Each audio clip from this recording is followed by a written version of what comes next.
Before we get started, I just want to remind everybody that we are COVID conscious and we need to wear our masks. Everyone, this is not proper. This is proper.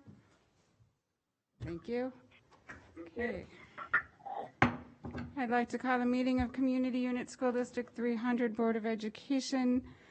Call to order the meeting on this September 8th, 2020. Dr. Scarpino, please call the roll. Did you want to remind him I can take my mask off when Oh, yes, and one other reminder. We have these plexiglass here, so when we speak, especially because we want to make sure that everyone hears us, we are able to remove our masks. That is part of still of our safety. So it does not think that we are not following our own rules. Thank you. Fiorentino? Present. Lamarca? Present. McNicholas? Present. Miller? Present. Scarpino, present. Stevens? Present. Zettler? Present. Madam President, all 7 members are present. Okay, thank you. Please stand for the pledge. I pledge allegiance To the flag of the United States of America and to the republic for which it stands, one nation, under God, indivisible, with liberty and justice for all.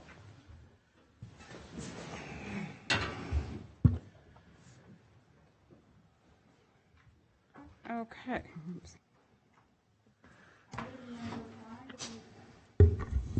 Item number 5 is the approval of the agenda. I had one modification. Don't get upset. This is item number 11.4, the approval for a second quarter instruction. This is not on for a formal vote tonight. There will still continue to be discussion. There will be decision made, and the actual formal vote is going to take place Friday morning. The reason for that is up until the last minute, superintendent's report was being modified, tweaked, discussed, and the Open Meetings Act has this requirement that it can't be voted on if it hasn't been posted. It's been posted, so there's a 48-hour period of time before it can actually be voted on. There will be direction given tonight, so people aren't going to say, oh, they're postponing again, or not again, but they're postponing. There will be direction that will be given to the superintendent tonight. So with that modification of removing 11.4 from the agenda, need a motion to approve the agenda as modified. So move. Second. Okay, Dr. Scarpino, please call the roll. Stevens? Aye. Zettler? Aye. Fiorentino? Aye. Lamarca? Aye. Scarpino, aye. Miller? Aye. McNicholas? Aye. Motion passes 7-0. Okay, thank you. All right, moving on to the moments that we've all been waiting for. Superintendent's report. This does include more than the issue of returning or not. It does returning. indeed. It does So indeed. settle in for some good information. So to prolong everybody's passions and desires even further, I will bring Ms. Kristen Sainsbury, Assistant Superintendent for Title I Schools, to the podium. This is that time of year when our schools finalize their school improvement planning templates, where they outline their plans, their expenditures, and how they're aligning to best support and address the needs of their students and staff. We do, as you know, we utilize a modified template that ensures additional accountability. School improvement is a measure that's included within our administrators' evaluations.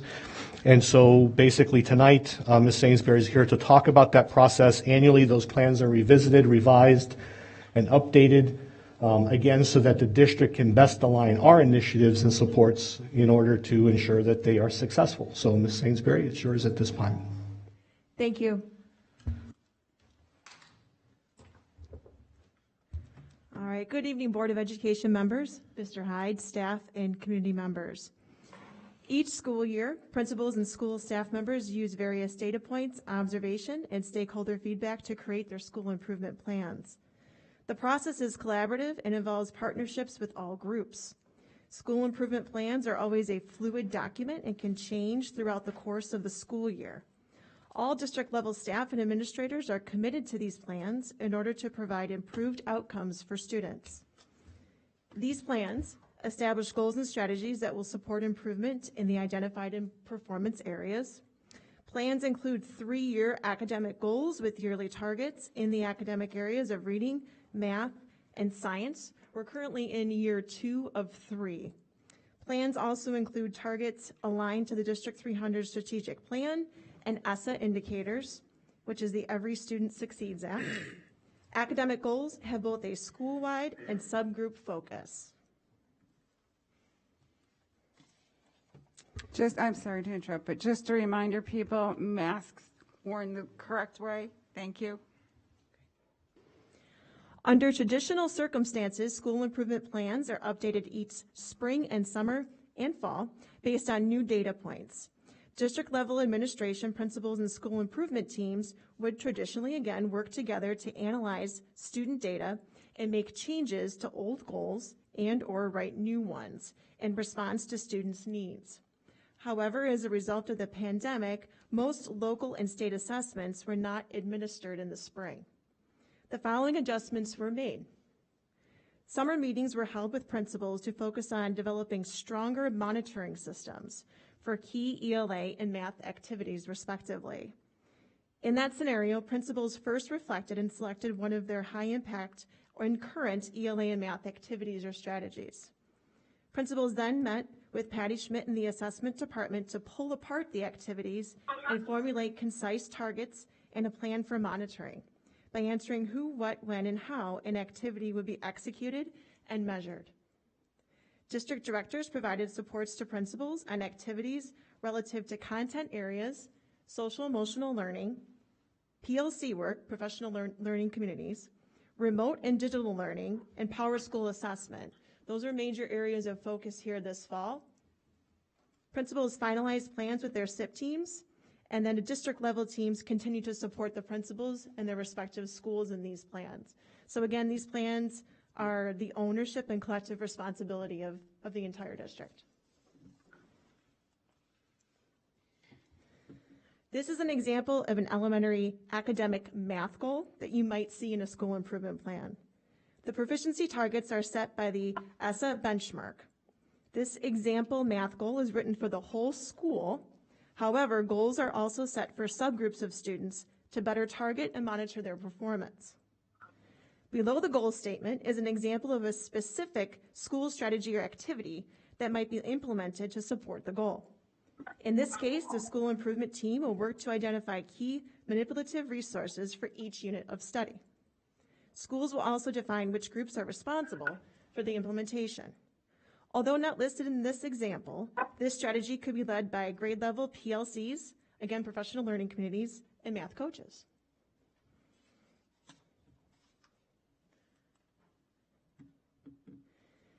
In addition to academic goals, school improvement plans are also aligned to the ESSA School Quality Student Success Indicators. Schools may choose to address any one of the following indicators formally in their school improvement plans: chronic absenteeism, progress in achieving English language proficiency, which is measured by Access, school climate, measured by the 5 Essentials survey, freshmen on track, graduation rates. In this example, a middle school chronic absenteeism goal was selected. In an aligned strategy, the attendance committee will meet monthly to monitor student attendance rates and select students to be on an attendance check-in, check-out plan.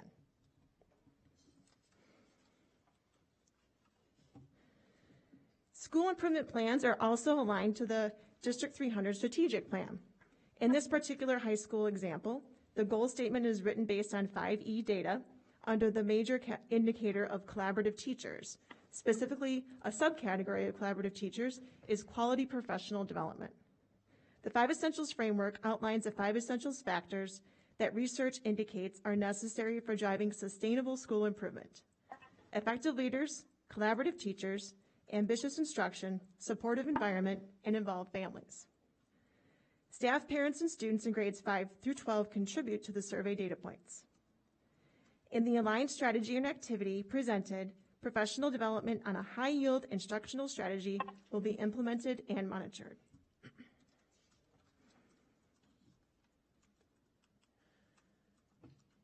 Next steps include school improvement plans are available in this evening's packet. The Board of Education will be requested to approve plans at the September 22nd meeting.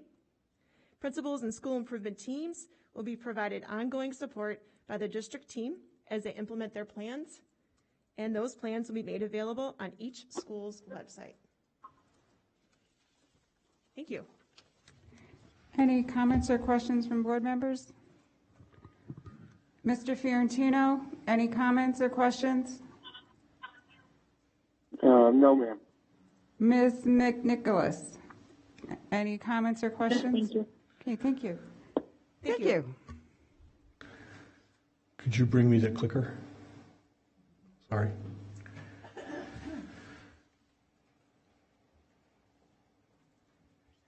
Thank you. Good job.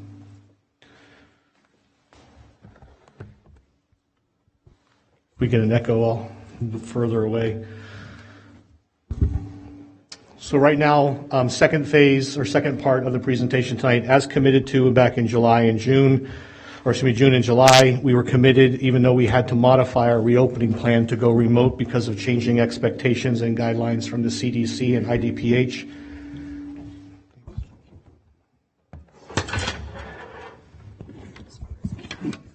Sorry, guys, I'm just moving in away from him so we don't get the echo. Let's try again. Oh, we're still going to get some of it. Okay. Here. Oh, I can't turn that off. Okay, go ahead. Test. Can you regulate that in the back at all? We're good? Okay, beautiful. So the proposal for the second quarter of school was promised and committed to previously, again, back in June and July when we had made our significant modifications to reopen in remote learning only. At the time, just as a reminder for the community, members of the board, and others, the commitment at that time was to bring high schools back in an 8A, B-Day format, hybrid option, and to return other students all in K through 8. Became quickly understood that with changes, again, in expectations for lunch service and other food service, that we were not able to attain the ability to open at that time. So we did reopen in remote, but again, with a sincere commitment moving forward that we would find a way to return students. We start tonight with local data because it is important. All of our decisions, and as I've shared with staff, unlike a snow day, and I do feel the need that I have to express this and explain this a little bit. When I make a decision in regards to school closure for a snow day, the entire district has to be closed, even if it's just one area of our community that unfortunately is not cleared or not safe or not passable. The reason for that is the manner in which we tier and utilize our transportation and busing service. It directly has an impact on all surrounding schools and communities, and as a result, we are not able to make decisions in the past that would isolate a snow day closure, or an inclement weather closure to one or two schools. Unlike a snow day decision, any decisions moving forward in regards to the possibility of returning students in person will be made on a school-by-school level basis, and it will be consistently aligned to the data represented and reported for the zip codes directly impacting that school.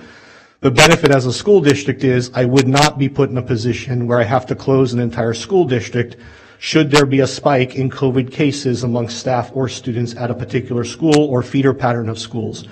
Only those schools directly impacted would have to be addressed in conjunction with our partnership with the local health department. So as of last week, as I shared with the board, here is the actual data. Our district, as you know, is included in Region 8. There were several modifications back to the regional structure. We were very pleased with that structure because it pulled us out of CPS data, which we were very concerned with, that should we see cases again spike in the city, that we would be pulled back into phase 3. That change allowed us to be restructured and put into our own region with another neighboring county. Here you see the actual indicators. These are directly from the school, from the website, from the IDPH. These are the recommendations for schools. You can see here that we have 2 blue where we have minimal concerns. We have one area that was a substantial concern. because of the number of positive cases per 100,000 individuals tested.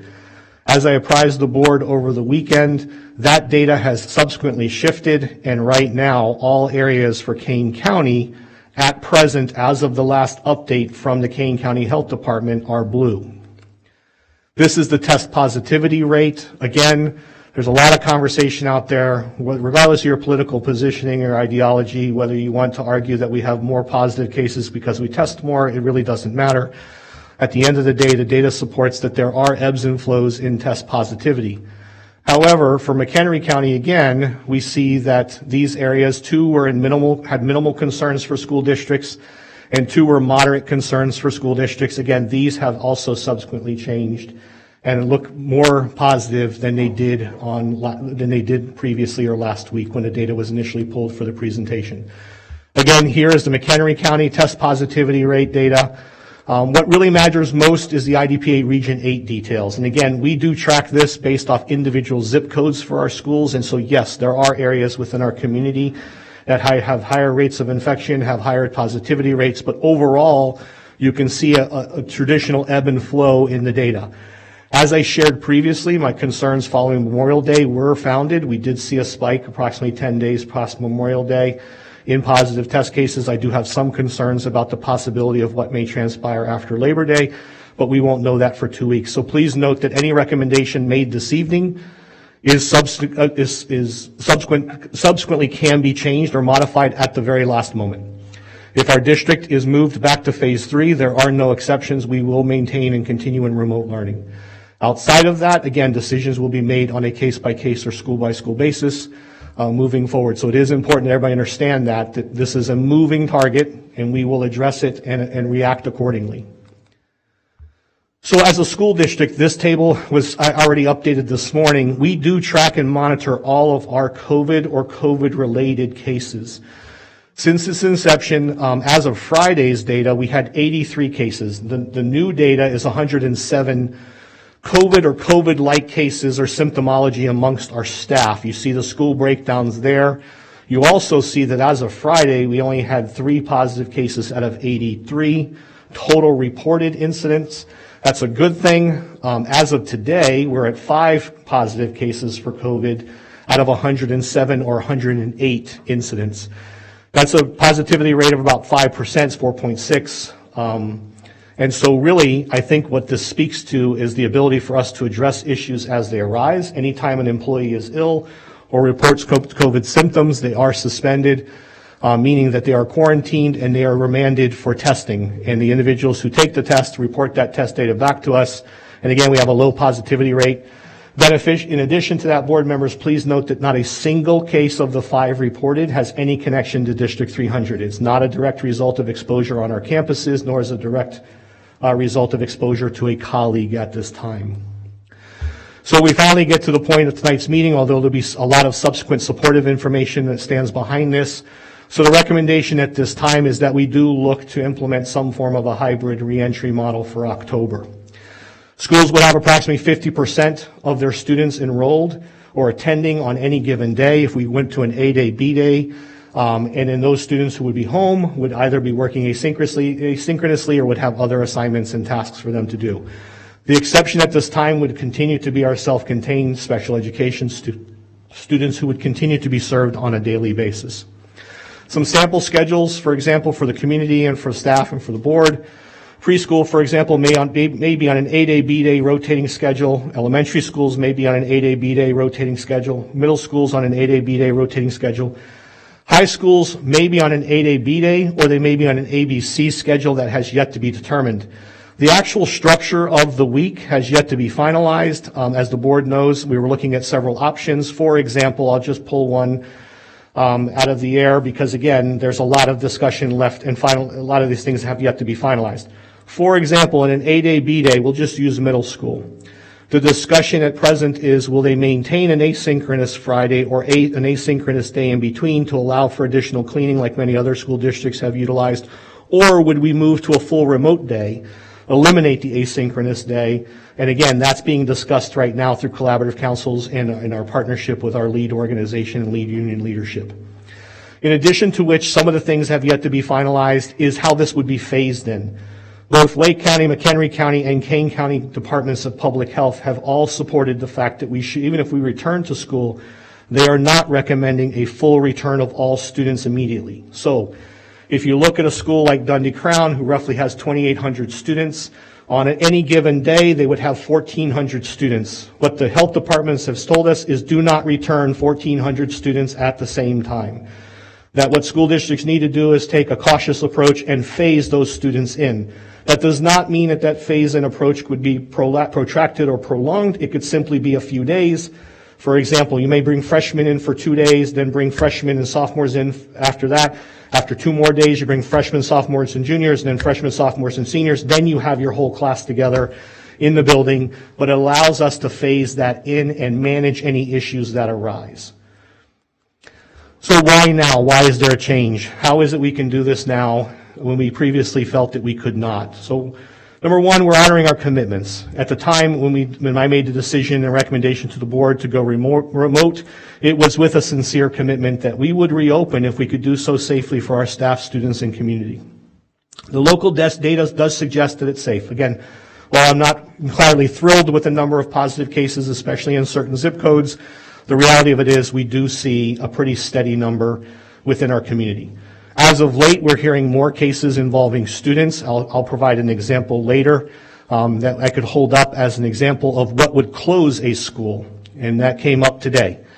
So district data does reflect that we have good systems in place. As I held up for you the number of students and staff we've had returning on campus, either through our child care options for families or our staff being on campus. Again, no issues related to exposure on a D300 site to date. Very lucky there, knock on wood. I'm sure I just jinxed us somehow. Concerns regarding our fragile students and their needs. There obviously continues to be a significant concern that our most fragile, most needy students need to return to some form of in-school setting where they can best be supported. Additional PPE solutions have been sourced. So as we have shared previously, we've spent approximately $2.5 million on PPE. That includes the original plexiglass shields that after we had purchased them with approval, we were subsequently told would not be allowed to separate students in the cafeteria. We now have in writing from our health department that those are approved and we can move forward with that after a lot of discussion. But additional PPE solutions have been sourced, meaning trifolds for desks, other types of things. All of our electrostatic cleaners were significantly delayed. Those orders were placed, if I recall correctly, last April and just came in last week. So please, everyone needs to understand, the entire country is vying for cleaning materials and supplies and PPE solutions. Again, something as simple as getting masks that have clear screens on them so that our littlest students can actually see people. Many of you may recall during my last presentation, it did touch me that our littlest students may not feel warm and welcome in our environments. What everyone needs to understand is reopening schools is not a return to normalcy. There will be social distancing. You must wear your mask. We will not use lockers. We will not have dances. We will not have different celebrations. It is not normal school. Everyone needs to understand that. You're returning to a static, sterile environment. You are not returning to school as we know it and as we've come to love it in the past until things change. So as I said, additional PPE solutions have been sourced. Not only that, but again, securing and solidifying our ability to have cleaning supplies and other materials. And again, social distancing is attainable up to 6 feet. It did take us time. Thank you to the board for approving the rental agreement. As you know, we rented additional storage space at an additional significant cost. And so we have been cleaning out classrooms of all, unfortunately, a lot of furniture that would normally be used, such as bookcases and material cases and storage shelves, to make additional room available in classrooms so that we can ensure that we distance students as far apart as possible. So here's what class sizes will look like in an A-B schedule. And I only present an A-B schedule here. So for elementary schools, if you'll follow me, the enrollment numbers are the actual enrollment at the time I pulled this and put this presentation together. The number of remote learners are based off of the total number of parents who previously submitted a request to remain in remote if we provided a hybrid option, an option for both in-person and for students to continue at home if they chose to. I subtracted, obviously, that number from the total enrollment. That gives us the total in-person count. And again, dividing that in half, the A-Day, B-Day shows how many students will actually be in a building. Very attainable, very easily supported in our buildings, and quite honestly would, I think, addresses a large number of concerns for both families and students and our staff. I do not question whether or not we may see some more families come back from remote, because we have satisfied a lot of their concerns. I think it's important. If you recall, when we first were proposing a return, we were limiting 50 students per bus. That meant 2 students per seat, and that meant that they're not 6 feet apart. I will not guarantee here today that all students will always be 6 feet apart on a bus. I cannot. There's just no way we can support that type of level of transportation. But what is important is that if we have 50 students assigned to a bus, and this is the important part for everyone to understand, 50 students will be assigned to that bus. That assignment does not change unless the student withdraws from school. On any given day, you can assume up to 50, if not 60% of those students will be the only ones on that bus. So instead of 50 students riding, you're going to see roughly 25, maybe 30. You may see lower numbers than that. But that's also where Infinite Campus comes into play. Whereas previously in a hybrid option, we were going to separate students by last name, we have now found, thank you Mr. Emerickson and his fabulous team upstairs in IT, who consistently hit home runs lately. I will tell you, they have problem solved with Infinite Campus, and they have been able to program it in such a way that we are now including siblings. So if you have a sibling within your same school or siblings in other schools, you'll be assigned to the same in-person day, knowing that some families will rely on older students to provide childcare options for their younger children. In addition to which, it now has an algorithm that will help balance classes in the same way we hope that that will help balance our transportation. So parents, community members, staff, everyone else listening, please understand there's no guarantee that there will only be 25 students on a bus. That number may vary depending on which day of the week they're assigned to, but if we start to get a sense that numbers are skewed, then we can readily adjust that with Ms. Hartman and Durham. And it's not an easy process because it means rezoning and reassigning students, but we will try and be as proactive as we can. I think everyone would agree that roughly these numbers equate to really manageable class sizes anywhere. We were looking anywhere from 10 students to 15 students per class at the elementary level with 6 feet of social distancing attainable. Students will still have to wear their masks.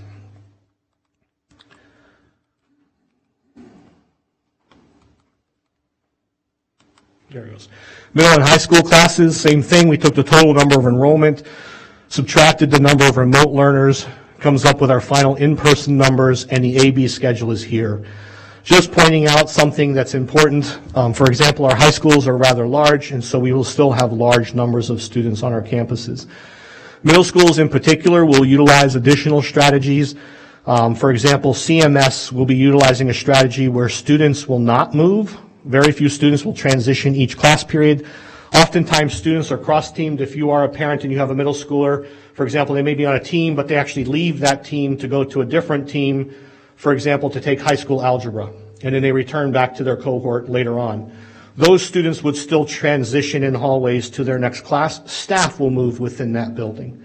That's the current proposal from CMS. The other schools, unfortunately, because of the way they schedule and the amount of cross-teaming that's taken place, our schools don't schedule by cohort. Our middle schools don't. They schedule based off individual requests and needs. And so there's so much there that rather than, and to use Dundee Middle School as an example, their estimate is they would have to change 85% of their student schedules in order to make that happen. That is not what they will do. Instead, what they will do is they will modify their bell times and they'll modify hallway transitions to reduce the total number of students in the hallway on any given time. Again, we feel that that's very attainable and safe for our students and our staff at this time. But again, the high school numbers point out the issue with the ABC possibility. With 1,100 students still attending Dundee Crown, we have discussed the possibility of an ABC schedule, but with that comes the expectation that students would still manage to be engaged actively each day, and that's right now, that's a point of concern because we don't feel that we can adequately do that. Not because of unwillingness, just because we're just not able to attain that at this time. So what are the expectations then for staff and students? I cannot, and if there's an area of this presentation that's going to sound preachy, this is it. I will tell everyone who's listening, everyone out there watching live, everyone who will watch the recording, this is a we process. If we have parents who continue to violate our sick day policy, you need to understand that you alone could be, or your child, by sending your child to school sick and trying to mask it with medication in the morning, could result in over 20 other individuals being sent home of no fault of their own for a 2-week quarantine. That is not our policy. That is the policy. And I can prove and point to example after example after example, and many parents complain about this constantly. The reason why influenza is taking out students across the campus is parents don't keep their kids home when they're sick. This is not a time for us to play this game. If I have too many students absent, the health department's going to come in, regardless of whether or not it's the flu or COVID cases, and they're going to say, Mr. Hyde, your numbers are too high. We're going to ask you to suspend school for up to 2 weeks. This is not something, I'm willing to put myself out there. I'm willing, and I've been committed since June or July to returning students to school. But this is a we. This is not a Mr. Hyde. This is not the board. This is not the district. This is a we conversation. Because a failure to adhere to our policies is going to result in countless students being sent home intermittently. Again, of no fault of their own. And so everyone has to be a part of this. As we have shared before, we have multiple screening processes in place. Parents, you have to sign up to commit to self-screening your child. If your child does not sign up for that, we are going to pull them every day and screen them ourselves again and temperature check them, and that means they're going to be late to classes, they're going to be late to other activities, but that is our reality. I have 2,400 employees who I also have to protect. And my employees are not the same as grocery clerks. They're not the same as the sales clerk at a store. My teachers are in a classroom for upwards of an hour in close contact with students. They're not at a cash register with a plastic screen between them and the cashier. That's not happening. There is a distinct difference between those two scenarios. We will additionally use, as we shared before, students when they arrive on campus must complete a screener within the first 15 minutes of class. Why? Because the exclusionary criteria says that if a student is within 6 feet of another student and has symptoms for upwards of 15 minutes, that's the time stamp, which means now I have to send home the student who has symptoms plus anyone else who was within 6 feet of them. So it is important that every single morning, students will complete their own screener prior to the start of class. If they refuse to participate, they will be removed from class. If they answer yes to a question saying that they have symptoms, they will be pulled from class and rescreened. If they have no actual symptoms, they will be returned to class, but if they do have symptoms, they will be sent home. We will also, as we shared before, randomly screen staff and students throughout the day using the thermometers. So that number is not really necessarily disclosed, but as students enter the building, as they're transitioning throughout the hallways, we're doing the same thing for staff and not just leaving that for students. And in that same vein, Mr. Hyde, I'd like to ask the lady in the back, please pull your mask up over your nose. I'm looking right at you, ma'am. You, yes. Please pull your mask up over your nose. Thank you. So face coverings are required. This is not an option. We have outlined this previously. I would ask the community and parents to go back to our reopening schools document, our handbook, where we explicitly outline this. The student code of conduct has been revised so that we will, and I saw some postings earlier today that other school districts are taking a strong position. Remember, this was a recommendation from ISB that we modify and address our student code of conduct so we can address students who refuse to wear a mask to school. Unless they have a medical exemption, students will be required to wear a mask or a face shield. Yes, ma'am. Along the lines of what we're discussing tonight, it's not just wearing a mask, it's wearing it properly. That is correct. This does not work. This does not work. This does not work. This is proper. Now, thankfully, thank you. Thankfully, though, at the data that today, because as you know, very successfully returned our preschool and our special education self-contained students today to classes, we got great reports from our schools that if those students can wear their masks consistently throughout the day, quite honestly, there's no excuse for any other student in our school district. And staff. And staff, yes, ma'am. You know, again, the only exemptions that would allow someone to wear a face shield, those are restricted to very certain conditions and or medical conditions that can be documented. And understood that it's going to take some training and some repetition, but and setting by example. Correct. That is why there are, if the board recalls, there are at least 4 steps to address students who refuse to wear a mask. Ultimately, if a student consistently refuses to wear a mask, they'll be removed from the school setting and reassigned to remote learning. Social distancing is a must. Classrooms, as you know, we have been removing furniture as quickly as we can. We are addressing the issue so that we can provide a 6-foot distance. Right now we're averaging between 5 and 6, and we're still continuing to modify classroom staging. We've been working closely with our architects so they can identify large common areas and restrict our numbers there. To help address the issue of social distancing, we are assigning students to specific entry points. So, for example, while most students may be accustomed to walking through the front door, as we start to return students, certain grade levels or other grade level students will be assigned to a specific entry point to reduce the congestion and flow into a building. All of our schools have multiple entry points. Westfield's a great example where they enter students in 4 to 6 different locations. All of our schools have a minimum of 3, which would allow us to help break up the number of students and eliminate some of the congregation coming into classrooms and coming into the school setting. Again, we're assigning hallways and stairways to one-way traffic. It's going to make transitions slightly longer for some students because of that fact, but it is a reality so that we can help reduce and minimize traffic congestion and students coming in contact with each other and violating social distancing to the greatest extent possible. We're continuing to suspend the use of hallway and physical education lockers until further notice.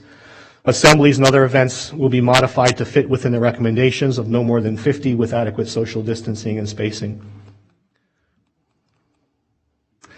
Again, we continue to ask, we are going to restrict visitors and guests in classrooms, classroom visitors. At this time, again, until we can ensure that we have a stable environment, we will continue to restrict anybody else from coming into essentially that cohort of individuals. Again, if somebody has something to drop off for their child forgets a musical instrument, they forget their lunch, they forget a book, whatever their issue is, they'll be buzzed into the front door. There'll be a table or some other area where they can drop off their child's supplies. They'll fill out a piece of paper indicating their child's name, what grade level. If they know the teacher's name, fantastic. And then the staff, once the parent leaves, the staff will come out, collect those items, and return those to students, and then they'll clean the table. Again, this is just to ensure the protection and safety of our students and staff, and we are minimizing and eliminating visitors onto our campuses. All of our contractors are addressed completely differently. They are screened daily prior to being allowed to come into our buildings. If you've been in a building recently, many of you tonight realized that you were temperature screened coming in.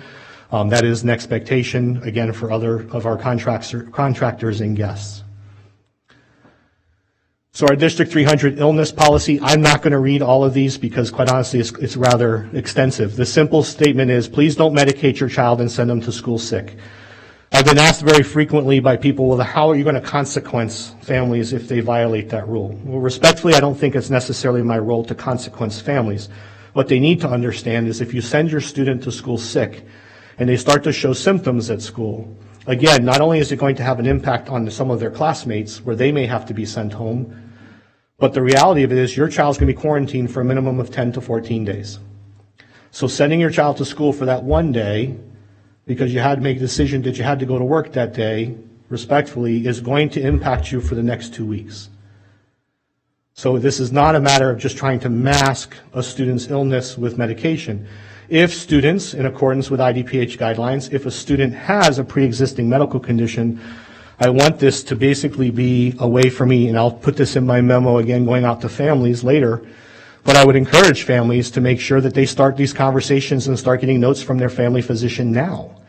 If your child has anything that would mirror COVID-like symptoms, allergies, those types of things, get some documentation now, because you're going to put us in a position where if your child comes on campus without that, you're asking my school or my nurses to judge whether or not your child has COVID. And we're at a disadvantage. There is no fast test that we can put in our schools. And so the result is your child's going to be removed from 2 weeks, and we can avoid that as the whole point of the conversation. If you know your child has a pre-existing condition, please be proactive and secure those notes so that we can address this moving forward. Again, the exclusionary criteria for students is that they have a fever of 100.4 or above. Please know that we are very much aware that students getting out of cars, getting off school buses, it may be really hot, may trigger for a student who's randomly screened for them to have a higher temperature than normal, right? We just left a lot of really hot summer days, where we had to cancel athletic events because it was unsafe for students to be outside due to the temperatures. The reality of it is a child may have an elevated temperature. What happens is that first screening does not result in their automatic removal from school. We will simply ask them to stand over to the side. We'll give them about 10 or 15 minutes to cool down, and then they will be rescreened. If they continue to have an elevated temperature, that is when we will address having to send them home and isolating them from the rest of the campus until further notice. Obviously, if students have cramps or vomiting, have a sore throat with fever, they have persistent cough, they have diarrhea, they have a rash or open and draining sores, they have symptoms that prevent him or her from participating in school, such as excessive tiredness, lack of appetite, headaches, body aches, and earaches, severe sore throat, could be strep throat even without fever. Other symptoms of strep throat in children are headache and upset stomach. It is not our interest to have students get quarantined because they have something else. While my recommendation, to the board is that we take this chance now, even though we're heading into the flu season, I believe if I can message this appropriately to our families and reiterate the importance of them adhering to our policies, that we can reduce the overall number of students coming on campus that may be adversely affected or quarantined needlessly. In addition to which, this is actually a pretty good time for us to attempt to do this because there are a number of built-in holiday breaks that will actually allow us to have some breathing room should we see things start to fluctuate internally with our own numbers. It is important that families understand a child must be fever-free. Currently, our policy is 72 hours. They must be fever-free for 72 hours without the use of a fever-reducing medication. The CDC guidance came out recently and they modified that, and so I will be bringing a recommendation to the board to somewhat modify that, but not to the 24-hour period that the CDC modified to. I do believe that 3 days without a fever might be a tad bit excessive, but I'd like Ms. Sherry Schmidt, the district nurse, to be here to present those facts and that information to you at the next meeting in September. Requirements before a student can return to school. Here's where we've said, again, they have to be fever-free for at least 72 hours. I'd like to see if we can adjust that to 48 hours minimally. They should be fit and well for at least 24 hours. We understand the reality that this may create some disruptions in households, but again, we are all about not only protecting this student from unnecessary quarantine, but also countless other individuals. And let me give an example to the community so that they understand how I arrived at that number. Let's say 20 individuals could go home. If a student takes medication the night before, wakes up feeling fine, comes to school, makes it to fifth period where they've attended class, and they start to produce symptoms and they complain about their symptoms or we identify those symptoms, they've now been in class with 5 different groups of individuals. Depending on where their seat is, if they sit in the middle of the room, there's a person in front of them, a person behind them, a person to their right, and a person to their left that are all now captured in that close contact argument. That's the problem. And that's how I arrived at 20. 4 times 5 is 20. If they sit off to the side in the back row, then logically speaking, only the person in front of them and the person immediately to their left would be the 2 that would be captured in that. And so that's how we arrive at that. And again, that's the recommendations and expectations from IDPH and Kane County Health Department at this time. Isolation and quarantine procedures, those are outlined here. So again, this is where IDPH has provided us with some additional insights as to how to best address issues of exposure. Students who have COVID-like symptoms but have a different diagnosis, there are some exemptions for them. And as I shared, please parents be proactive and start securing those notes from your child's physician. Without disclosing their actual illness, they can disclose the types of symptoms that child may present with as a result of that illness, that prolonged illness or issue that they're dealing with.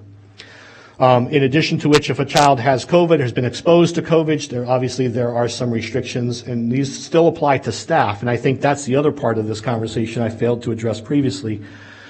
The possibility of exposing staff would result in us not being able to adequately staff and support our students on any given day. So it is really important. So, for example, the scenarios that we've played out as we have gone through our planning process is going all the way back to last April and May. So if we have a teacher if we have a student who comes to class and they have COVID and they're too close to the teacher, just simply because of proximity, or that teacher was working with that child one-on-one for that 15-minute period of time, that teacher now has to be quarantined. We have the ability to have that quarantined teacher, if they continue to be fit and healthy and can be productive, they can actually work remotely into the classroom, but we'd have to assign another adult to be the substitute to provide supervision to the classroom. So it's a complicated process. It's a little more complicated, the logistics behind this, than most people realize, because there are implications. We've also identified the total number of available spaces. Go ahead, Dr. Scarpino. Mr. Hyde, if several teachers, let's just say Dundee Crown, because you have 1,100 kids back at school, and let's just say 6 or 7 or 8 teachers all of a sudden have to stay home, are there enough administrators in there to cover all those classes? And if so, then who's left minding the store?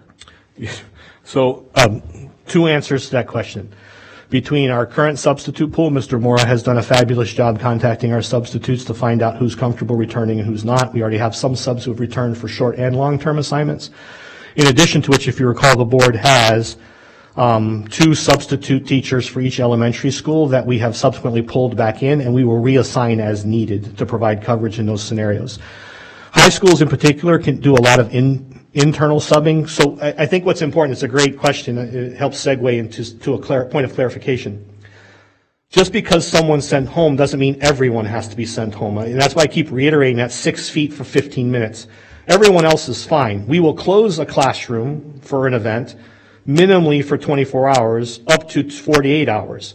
We have worked with schools to identify how many extra classroom spaces they have available. So students may be displaced. They may have to meet in a stage. They may have to meet in the auditorium. They may have to meet in the cafeteria, although that's limited because we're using cafeterias for food service. In addition to which, not only do we know, and the reason we collected that information was once we exceed that number, we have no place else to put students. And that will impact operations on that campus. To your point, we don't know yet. I believe that we can adequately provide staff support that will help us address this through our current staffing model and our substitute bank. However, if we have rolling and frequent and subsequent exposure events, we will run into a problem. And that could easily, just as easily, force us back into remote for that school or for those classes. So it's an interesting issue that we are still dealing with. And there is no perfect solution and no perfect answer to that at this time. Yes, sir. So again, each one of the scenarios are played out here. I will point out that one of our high schools, for example, has just reported, I shared this with the board earlier today. One of our high schools just informed us, Friday we heard of 1 positive case for a student. It has now grown into 4 positive cases for students, in addition to which multiple other students have been tested and are awaiting their test results. Here's why I bring this up. This is a true indication of a cluster event. These students all have connections to each other. The number 5 could arguably result in a closure of a campus. That's what everyone needs to understand. That number, because it's similar to the number that we have for mumps and for other infectious diseases.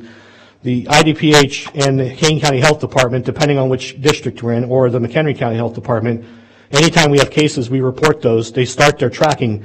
There's a big difference between having 5 positive COVID cases on a campus where none of the students are connected or related to each other and don't have contact with each other, or what they call the clustering effect, which is those students have all been in proximity to each other and potentially exposing others. So that's where the complications as far as school openings and maintaining our open status are really important. So I share all of this because opening is not as simple as most people want to make it. And there are a lot of conversations and questions out there, well, how are other people doing it? Respectfully, many of the people who are doing it do not have our enrollment size. In addition to which, I don't know that I would agree that a 2-hour school day for elementary students or a 2.5-hour school day for elementary students in the morning trying to operate an AM/PM program is education. I'm not going to challenge that. That's the district's, that's their decision. I just don't know that that's where we want to live. So we have tried the best we can to mirror and replicate the current schedule, because at the end of the day, students not being able to be attentive on a device they're still going to have to be just as attentive coming back to in-person instruction. Their school day is their school day. Their classes are their classes. Yes, there is a difference between being in person and being on a screen, but there is still that expectation. Quarantine and isolation continued. Again, if we have to quarantine individuals, it does vary anywhere from 10 to 14 days, dependent on the conditions, dependent on whether or not they provide a negative test result and a positive test for something else. For example, you could get a negative test for COVID and a positive test for influenza. That would impact your overall quarantine period of time. Student schedule, so the preschool schedule again would continue with an A-day, B-day schedule. The full day schedule for those, because that's the AM PM program, the full day schedule would be modified to extend the length of their typical school day as we have been, or to reduce it to ending at 1:15. And that way we can eliminate some of the time for them, and that would be appropriate for our transportation and our routing that we need to have take place.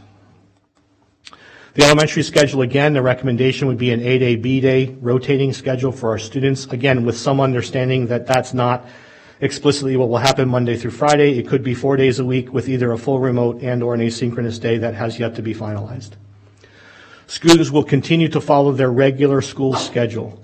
Unfortunately, there will be instances where this will impact specials. Some specials will be done in person, and that's on a rotating alphabet schedule as well. Some specials will still need to be conducted remotely. On the days when students are not attending in person, they'll attend via an asynchronous approach, and they'll be provided with work and assignments to complete at home. Middle school schedule, same thing, really no difference from the elementary schedule instead of the fact that they follow a 9-period day and they will need to follow their full schedule each day. The high school schedule, again, has yet to be defined, an A-day, B-day, or an ABC day, again, with the final definition of what the actual day, how many days a week students would be in person, yet to be defined. If we're going to have remote days, if we're going to have asynchronous days, is important that we finish and define that. On the days when students are not attending in person, they'll attend asynchronously. Again, students will follow their traditional 9-period bell schedule. Here I've provided, again, examples of what an asynchronous day is. There's been a lot of questions and comments or concerns about what's asynchronous. It is absolutely appropriate for teachers to assign assignments that students cannot always complete with ease. There is some intent behind what we call productive struggle for students. Those type of assignments can take on any number of formats. For example, there's pre-learning material, which prepares students for the next unit of instruction. There's opportunities for students to read and define and become familiar with new academic vocabulary. Oftentimes, I use the fact that, each one of our content areas, especially as you get to high school, tends to take on a language of its own. For example, outside of a science environment, we don't typically use the phrases phenotypic or genotypic ratios. They are very specific and unique to genetics and to science, but there is a language that students need to understand and develop so that they can participate and fully grasp the concepts in front of them. So there is appropriateness for them being assigned reading and or defining certain terminology so they're prepared to actually engage in the classroom. Enrichment activities are appropriate as well, so is evaluation. There are multiple ways to evaluate students outside of a test. There are assignments and other types of things that we can actually have students participate in. So I wanted to take the opportunity to clarify what an asynchronous day looks like. For high school, very much the same extension. However, they're far more independent with their learning. And so, for example, a student on an A-B schedule at high school who's a welding student, they'll spend the B day, for example, on an asynchronous day, doing the classroom aspect of the welding class, and then on the actual day that they're fully in attendance, they'll do all the lab activities associated with that. Same thing with science and other classes where we can maximize the opportunities for students to be hands-on with the learning. So there are some additional scenarios just to kind of walk people through what happens if my child's sick on the day they're supposed to be in person. So I believe if we can provide enough communication, we may be able to provide an opportunity for the students to join that class. That has yet to be defined and finalized, and here's why. Calling a student in sick the morning of, please recall that we may have, depending on the size of the school, there could be over 100 students being called in. The ability for the front office staff to then duly notify up to 9 teachers and ensure that all those teachers could then create an opportunity for students to join the class there's a lot behind that. I'm not going to say it's impossible. I'm just going to say there's a lot to address there. So we will continue to work to see how we can best address that. What happens if my child is quarantined and cannot attend school in person? Will they be able to join their class? I will say that we have really had some great conversations around this, and we do believe that in those isolated circumstances that our staff will be very flexible for our students and create an opportunity for them to join class so they will not miss that opportunity. Will students be synchronous on days when they're at home? Not at this time. The proposal that I'm bringing forward does not suggest that. At this time, it would be an alternating synchronous, asynchronous day schedule in our buildings. Again, no one's forced into coming back to school. It still remains a choice option.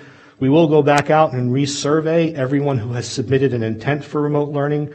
We're going to provide them with all the information. As I shared, September 11th is my date that my deadline to communicate to families. I will stick to that deadline. They'll be provided with all this information in addition to some additional clarifications. I do believe we will see a number of individuals come off the remote learning list and come back to in person. But I also believe that we will see students or families make a decision to go remote. So we will continue to evaluate that. This also requires a great deal of conversation with our staff. We will also now have to revisit every staff member who initially submitted a request because they felt like they have an exemption that, based off a medical condition or other factors, would expose them unjustly, and the law does support that, so we will have to reevaluate that. Unfortunately, Mr. Mora went through over 300 or 400 of those requests throughout the last few months, and we will have to revisit those. Effective October 9th, one last reminder for our community, effective October 9th, all of our child care terminates. That was part of the application process, so we provided that because two reasons. Number one, we felt at the timing of my decision to go remote did place families in a precarious situation where they may not have child care options. For those we were able to adequately serve, it's been a really good process so far. I'm really pleased with what we're seeing in our buildings. However, that ends on October 9th, and it was, again, we provided an adequate timeline in which staff and or community members could start to find other options for their child care needs. I cannot support the programs for two reasons. Number one, it's very costly, and number two, it is important for us to note that we will actually, if we return to school, those spaces are no longer available, such as cafeterias and gymnasiums, because we now have students returning to class. So what options, I know many of you have asked the question, so what happens with staff? What options and supports do they have? So again, they'll need to work through Mr. Mora. He's done a fabulous job working with individuals to help address their concerns. He has a really thorough process that he reviews. Unfortunately, it is kind of he has to make some tough calls sometimes, but again, he is well justified in his decisions. But it does ensure that we're meeting or exceeding our CDC guidelines. But our staff, for example, do have other considerations that we have to think about. For example, they do have other family members who may be predisposed medically as well, just as several of our families do and our students do. We also have to understand that we've had requests, well, why can't we hold classes at night, which would be easier for working families. They're also working families. When they go home, they have children of their own they have to attend to, or families that many of them have to attend to, so it's not as easy as just flexing their entire day to make that accommodation happen. We will begin a second round, as I shared, of review and discussion for any employee who feels that they may meet one of the exemption criteria. Here are the available options to staff. They can request additional PPE, masks, gloves, gowns, face shields, cleaning supplies. We have been working with our building principals to address each and every one of these types of requests. And so depending on the environment, depending on the need, depending on the specificity, again, we have shown a willingness to help address this to the greatest extent possible. They can request an assignment to remote learning if possible, and that means depending on the number of students we have to serve in a remote environment, our ability to continue to provide in-person instruction, there's a balance there. The numbers have to work out. And then they can request a leave of absence. Those are the options available to our staff at this time. COVID-19 policies, procedures. I've already covered all these. I apologize, families. This second half of my presentation will actually be posted. I'm not going to go through the remaining slides. These are all repeats of slides I have previously addressed that really work to answer questions that families have. For example, how are water fountains safe? What will transportation look like? How are we cleaning our classrooms? So respectfully, I'm not going to readdress all those slides this evening because I want to leave it open for your dialogue and your comments and suggestions or questions. But But that's the presentation. Once again, recommendation that we go back to some form of in-person instruction in October. The recommendation at this time is an AB hybrid, and we still allow the remote options for families and staff. Okay, thank you. I'm sure there are questions from board members. I'm going to check with Mr. Fiorentino and Ms. McNicholas on the phone. First, we'll start with Mr. Fiorentino. Did you have any questions? Before you go, I'm going to clarify. I'm going to go through, see if anybody has questions, and then I know board members may or may not have statements that they want to make, and we'll have that. But first, we'll go through any particular questions. So, Mr. Fiorentino, did you have anything? Yes, one question, at least right now, is on slide number 19, I believe it was, and bullet point number 2. So what I'm trying to understand, Mr. Hine, is that all those are reasons, good reasons, why we're doing what we're doing, why you're recommending what you're recommending currently, correct? Yes, sir. 6 or 7 bullet points. Yes, sir. How do they, what I'm trying to figure out here is, okay, so everything else stays the same. So you've rectified the PPE situation a lot better than it was several months ago, et cetera, et cetera. But now the local data possibly slides in the next few weeks. How do you marry those with the other why nows that you put in that slide? The problem is right now, if the local data shifts significantly, it would impact a particular school or a feeder pattern of schools and not the entire district. That would be the hope, is that we could minimize disruptions district-wide.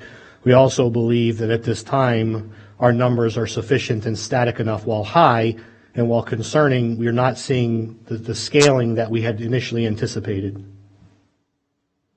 Okay. So what I'm hearing you say, the real key here is for all the parents to participate, the entire community to participate, because number 2 is really key as it relates to each school independently and or their feeder patterns. That is correct. If our region reverts to phase 3, it's remote learning for everyone. There's no exceptions. At that point, even preschool and our self-contained students must revert back to home instruction. That is the state's mandate. So long as we stay in phase 4, Mr. Fiorentino, based off your question, I could address these issues or any spikes in data on a school-by-school or a feeder pattern basis and not have to subsequently impact everyone. Okay, very good. That's answered my question. Thank you. Thank you. Ms. McNicholas? Yes, I want to apologize if I missed this, but we still have the choice for students to opt to stay at home, correct? Yes, ma'am. They can opt to still stay in remote. And can you just walk me through what that would look like for a student who opted to stay remote? So it will look different for elementary school than it will for secondary students. At the elementary level, the one thing that will be consistent regardless K-12 is there will be a large number of schedule changes and reassignments, meaning students who have currently already established themselves in a classroom based off the remote request may have to be reassigned to someone else. If we cannot, let me start with secondary. If the secondary teacher's schedule cannot be adjusted so that they can provide a full section of remote learning and or they agree to pick up an additional section of remote learning based off of our needs, then they will have to be rescheduled for someone else's class where their flexibility does exist. So that is important for middle school and high school that everybody understand that that's the way remote will work. We won't have mixed environments. The problem and the concerns raised with a mixed environment with multiple students are valid. LEAD has brought those up. Our staff have brought those up. It's the example that they've often used, and I've heard staff use, is you can't ask me to supervise classroom 200 and classroom 100 simultaneously. There are some concerns that they have as far as their exposure should something occur with a student who's basically remote. That was the concern that was expressed to me. So given that fact, I believe that we can accommodate students at the secondary level through a process of changing schedules and reassigning them to sections where we may have more remote. We also may have teachers who are willing and have indicated a willingness to have a mixed environment, and so we will pursue those options as well. At the same time, for elementary schools in particular, the difference there is teachers fully will be reassigned to have remote classrooms. If you go back to the numbers for classrooms, for example, here at elementary schools on slide 20, we provide the total number of students that will be in a class, but we also provide the total number of remote learners. Please note that with 2,200 remote learners initially showing an indication of interest, that would require that we hire almost 100 teachers. So the difference here for elementary school is we may have students from Algonquin Lakes, Dundee Highlands, and Eastview, depending on the grade level, because this is just the total number per school. It's not broken out by grade level. I have that data if the board would like it. But then we may have to assign students from multiple schools to a particular teacher who may not even be assigned to any one of those 3 schools. That's the difference for elementary school. And that will allow us to provide a full remote learning opportunity for them with a new designated teacher. That's the option before us. Okay, so the students would indeed be synchronous then, even if they opted for remote, but they would follow the synchronous, asynchronous schedule of everyone, right? That's correct. Okay, thank you for that. So remote learners are likely to continue to follow the current schedule with some modification. Okay, so because I had a difficulty with technology, I want to clarify that what I heard was what the question was, is the current remote type of learning schedule with the synchronous and then asynchronous on Friday will continue in that mode, but there may be a different teacher that that child may have. Correct, and their daily schedule may be adjusted as well. But it's not going to be how the AB asynchronous. No, ma'am. day. No, ma'am. It will continue how it is. So it's not how it was back in the spring.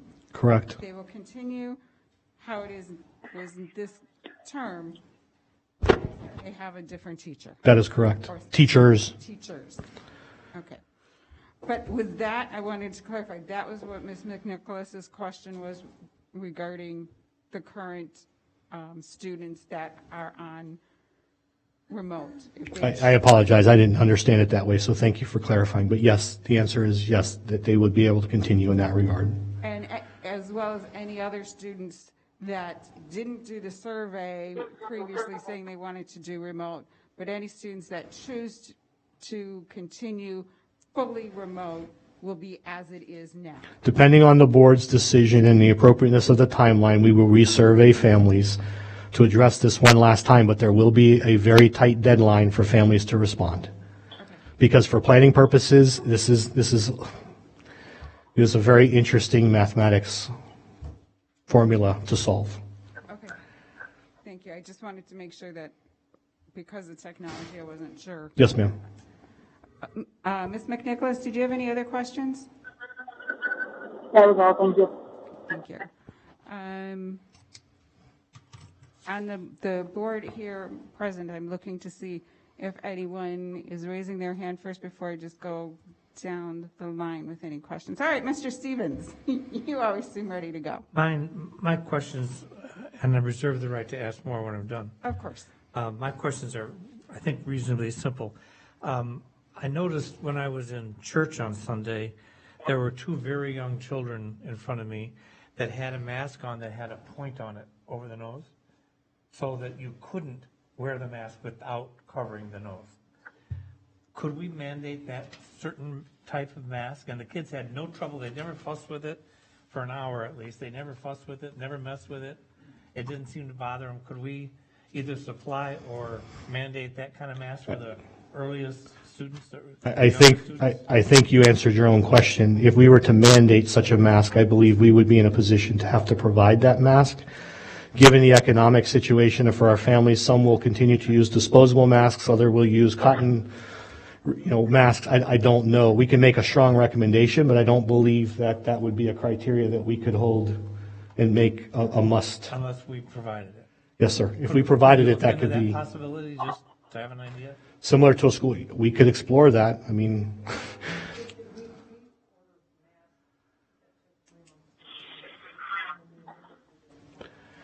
I don't see any of those here tonight, but I've seen adults with those too that have the point on it that Many of the athletic, Wear it right. many of the athletic type masks have more of a point. Well, that's one thing. When classes change in middle school or high school, are you extending the time between classes because you said it's going to take longer? Yes.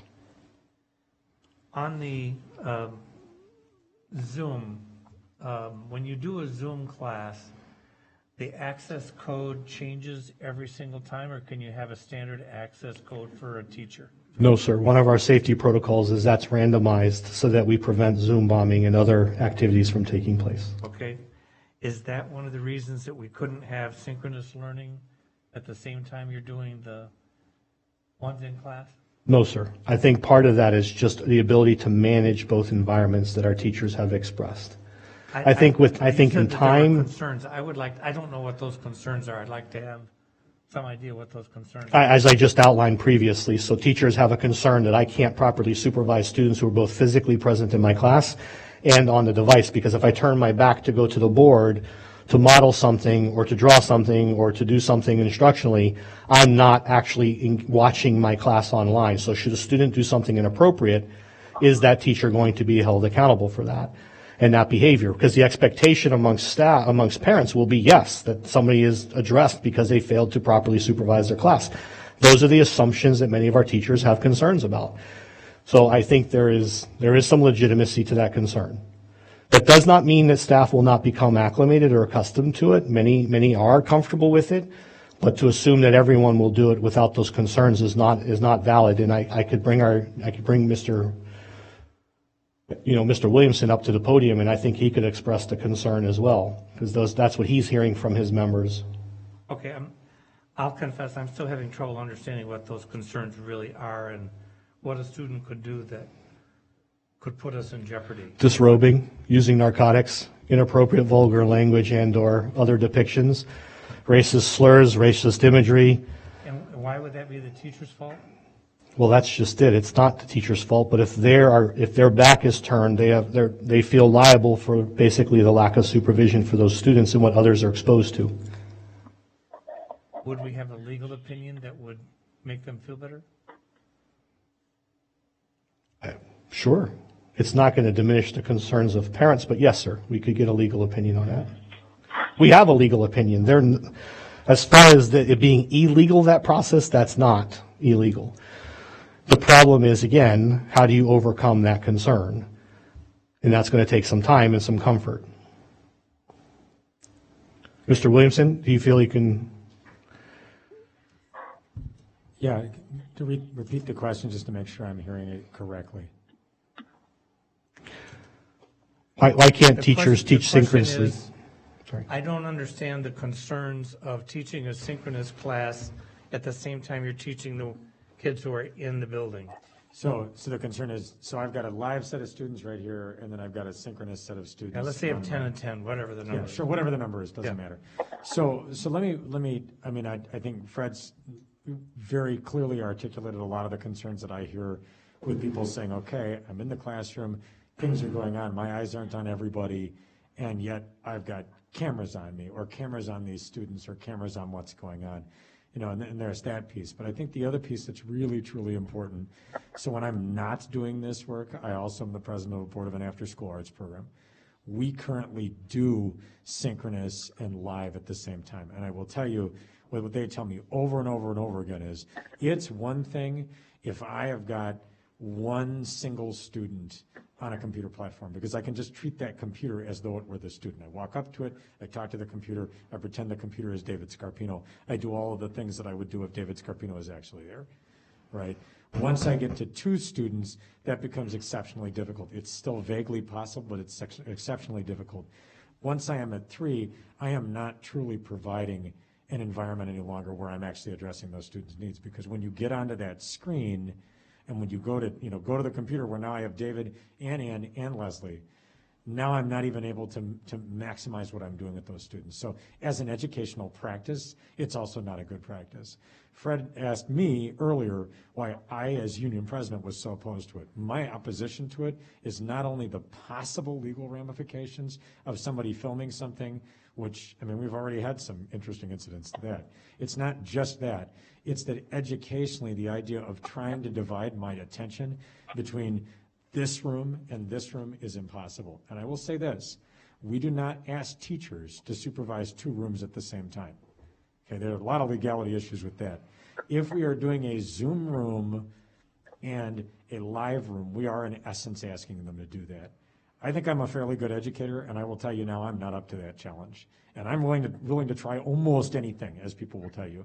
I am not up to that challenge. And if I don't think I'm up to that challenge, I know we have a lot of teachers that are saying, I need to focus on the kids that are in front of me. Trying to then focus on a Zoom bunch at the same time.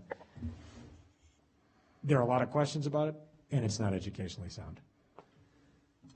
If we were to go back to school, could we at least track how many kids might be in that situation? Because when I look at the remote numbers, they're pretty small. And so if you look at a high school, they'd be spread out over a large area. Maybe it is only 1 or 2 students. I'd like to have an idea of how many it is. I'm concerned about the students that are home getting the level of education the students in the class will get. Yeah, And from everything that I'm hearing right now, it's really going pretty well.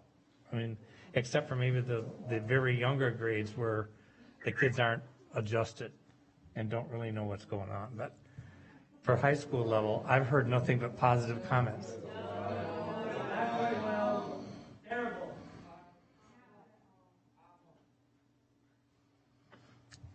I'm not affected there. Go. I'm just made my comment. Yes, sir. Any other questions or comments, Mr. Not right now. Stevens? Okay. Ms. Zettler? I have a couple. When you were talking about high school, bringing the kids back to high school, you said that was it the health department or ISBE that recommended bringing them in over a longer period of time? It's the local health department, The Kane County? health departments, Kane County, McHenry County, Lake counties. Okay. And what was their reason for doing that as opposed to bringing them all in at once?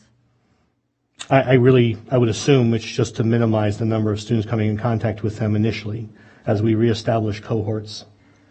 Okay. Kind of that herd kind of approach. And they didn't give you like, do it over a 3-week period? No, or- there is no direct, definition on that. They just suggested that you do it over a period of time. that is correct. Did they suggest how many, like, what percentage of kids you should bring in or anything like that? No, They ma'am. just gave you this kind of undefined, bring them in over a certain period of time? Yes, ma'am. Okay. How does bringing the kids in like elementary school and middle school back for 2 days a week in person solve a lot of the problems that we're hearing from the parents, as opposed to them not feeling their kids are getting effectively educated? They're having trouble having their kids being kept interested. Some of them are younger, and obviously it's hard for them to sit for longer periods of time on the computer, things like that. How is bringing them back 2 days a week as opposed to 4 or 5 days a week? I understand the safety concerns, but how is that ameliorating any of the concerns that those parents have? And there's a couple things there, and there were a lot of questions wrapped up in there, so I'll try and make sure I get to as many as I can. So first and foremost, we would be modifying the middle school and high school schedules to revert back to their 9-period day. There seems to be this perception that having 45 minutes of FaceTime each day equates to better learning than a block schedule, which they're currently on. That's not true. Research has not supported that. But at the end of the day, it does take time to become adjusted to a block schedule.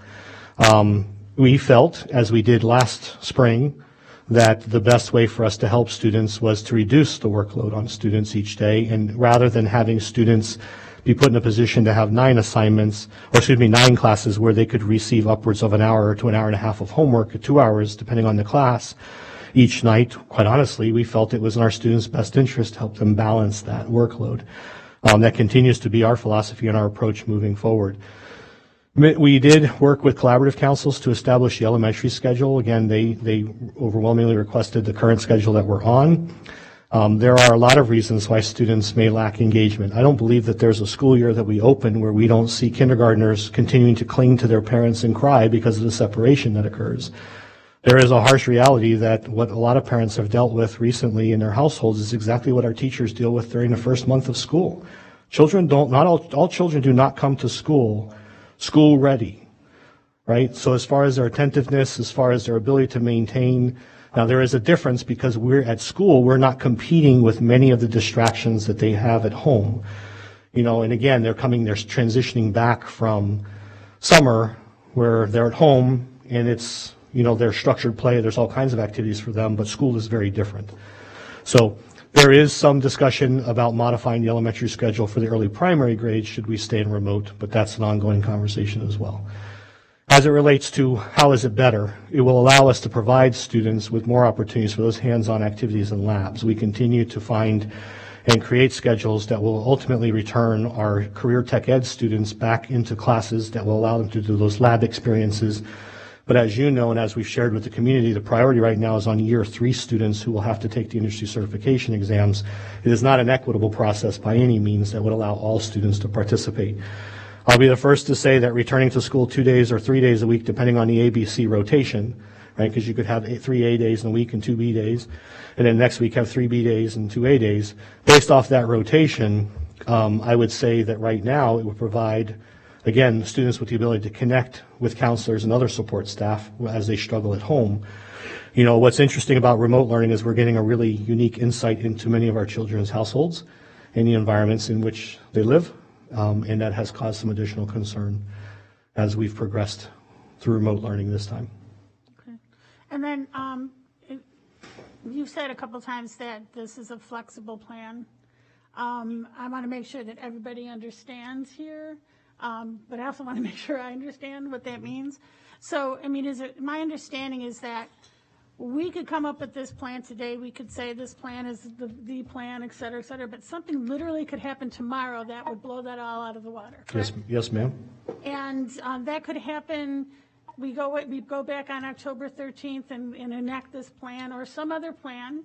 But something could happen the day after that or the week after that or 2 weeks after that could change everything. That is correct. And do we have your assurance that you are going to make decisions like you have always made in the best interest of the kids, the community, and the people who work for you? Always. That's all the questions I have. Yes, ma'am. Okay, Thank you. Great questions. thank you. Dr. Scarpino, did you have any questions? I don't, but I've been communicating with Mr. Hyde for, 3 or 4 days now, and you have answered all my questions, both personally and also you've adjusted some things here, and I appreciate that. Thank you, sir. I do reserve the right to a statement afterwards. Mrs. LaMarca? Yeah, like Dr. Scarpino, I have had a lot of conversation with Superintendent Hyde over the last couple of days and week or so, and again, appreciate the further clarifications that you made this evening. I guess just a couple of things I just want to reiterate and ask you about, like you and like you actually just brought up. I struggle with understanding how having, and I'm really focusing on elementary age kids with this comment, but I'm struggling about how having them home for sometimes 3 asynchronous days a week, like you just said, sometimes some weeks it'll be 2, some weeks it'll be 3, how a lot of those children, how that's any better than what we're doing now, because clearly, as you just stated, a lot of our students have the resources, they have engaged people in their home that are going to make sure that they're doing what they need to do and completing the assignments, and then we're going to have a heck of a lot of kids out there flailing. So that's where I struggle. I just kind of feel like we're trading one not so great maybe for another not so great, and then I'm kind of like, what's the point? So that's just more of a comment than a question. I mean, unless you want to say anything about that. Yeah, I mean, so there's a couple reasons. Again, from the social services aspect for our students. So as you know, we have a very large population of students with IEPs and 504s who all receive additional supplemental services. At present, the majority of those services are delivered through telehealth and teletherapy. Not ideal, but it does function. Many of our families really like that opportunity, but many of our families have opted to come back in person, which requires a scheduling option, kind of like how a doctor's office works. And there are limitations as to how far and how well we can accommodate those students' needs. So from that perspective alone, including our EL students who largely would benefit from being in person and being able to receive that instruction for language, specifically for language acquisition, is really important. Our elementary teachers, in addition, have expressed concerns with their ability to deliver reading instruction to our students, primarily because they struggle with how to basically assess student reading as they would traditionally walk and interact with students within a classroom setting, to hear them read, to have them read aloud to them, again, to model appropriate lip movement for sounding, phonemes, graphemes, for language acquisition for our early learners as well. So there are benefits, again. The difference between now and unfortunately last spring was last year students learned how to do school and got acclimated to a school setting, and then we went out. The big difference now, especially for incoming new students, is they never got that experience. And so really returning students to school, because ultimately it is my hope, my sincere commitment that we will see things continue to improve, whether it's through a vaccine or through other options. The hope would be that we can see students ultimately return full time. But right now, as we've explored options, because of our school day, and we do not believe that a half-day option, AM, PM, for our families does any good, first of all, for our students, and second of all, for our families, who would like some consistency in their ability to schedule their lives, potentially return to work or other duties and responsibilities that they have. That alternating A-Day, B-Day not only supports students in the services and supports that they can receive, in addition, small group direct instruction.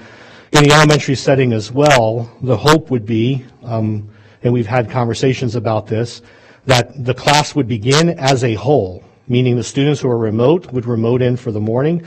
The teacher would open class, they'd do all those beginning of the school day activities, and then the teacher will say goodbye to the remote learners and say, I'll see you this afternoon. They'll go on, teach the students who are present in their classroom, and then they'll all reconvene at the end of the day to maintain some consistency and uniformity and sense of kind of classroom structure. Again, that's currently being discussed. Initially was received well, but there's ongoing conversations about how do we continue to support that moving forward. So there's no actual commitment there. It's just, again, that's how we're processing. We did look at a half-day option. It does not work for our district. Transportation has little to nothing to do with it. It has everything to do with the fact that, given our schedule, students would be on campus for less than 2.5 hours per day. Even if we focused everything on core academics, all those students who receive service minutes, speech therapy, social work, all those other ancillary services would not have enough time to be properly supported, and we cannot figure out a specials schedule that would accommodate those students either. Waiving specials is not an option. We have a 5-day or 5-hour minimum mandate from the state instructionally. And unlike others, we will not just simply assign 2 hours of homework and do a 3-hour day and say that's school today. We don't feel that that's appropriate. So we'd like to provide a traditional setting for our students. Okay, good. All right, so I mean, ways let people schedule their lives again, right? Go to work, all of that. But I think what's important, and you've done a really great job of accentuating this, and I just want to echo it because I'm a parent too, is that the first time there's a quarantine and your kid has to stay home or a building closes, that all goes out the window. So it's all very tenuous, it feels like. That said, I'm not saying it's bad or good. I'm just saying I think that if we enter into this, we all have to be very cognizant of the fact that it is tenuous. I don't know how else to explain it. So then I guess the other thing I wanted to ask is, you talked about the roll-in, which I think is great. However, when it comes to the high school students, wouldn't you have to do, if you're going to do it like you said we'll bring freshmen in and then sophomores, if you're going to do it that way, wouldn't you have to do a situation where you have a Zoom classroom going on at the same time as in person? Yeah, so again, some of that's dictated by the actual teacher. So I use that just as an example of what a phase-in might look like. It may be actually by class, by structure. So again, that's where Infinite Campus and that team have to come together and provide us with that data so we can best look at the analytics and determine how to rotate those students and re-enter those students accordingly. But yes, you're absolutely right. There may be some teachers who find themselves having to live in both worlds temporarily. And well, okay, you say temporarily, and I get that, but just to reconfirm, we're not telling our teachers they can't do that. So we're not saying, hey, it's illegal for you to do that, or we're worried you're going to get sued, so we don't want you to do that. If they're comfortable doing it and they're good at it, which, as Mike said, some of them really are, and what I've seen with my own children, some of them are exceptionally good at it. Yeah. They're okay. That's okay. And you bring up a very important clarification and point. No. All we're simply saying is it won't be mandated because we have to bring staff along and get them comfortable. We remember, where we were last spring compared to where we are now, hands down, above and beyond where we were delivering instruction last year. There were staff who maybe who were very seldom were they synchronous with their students. That is different. The elementary setting in particular, very different. High school setting, very different. We track analytics every single day for Zoom usage and classroom time. We track and see who's on there, how frequently they're on there.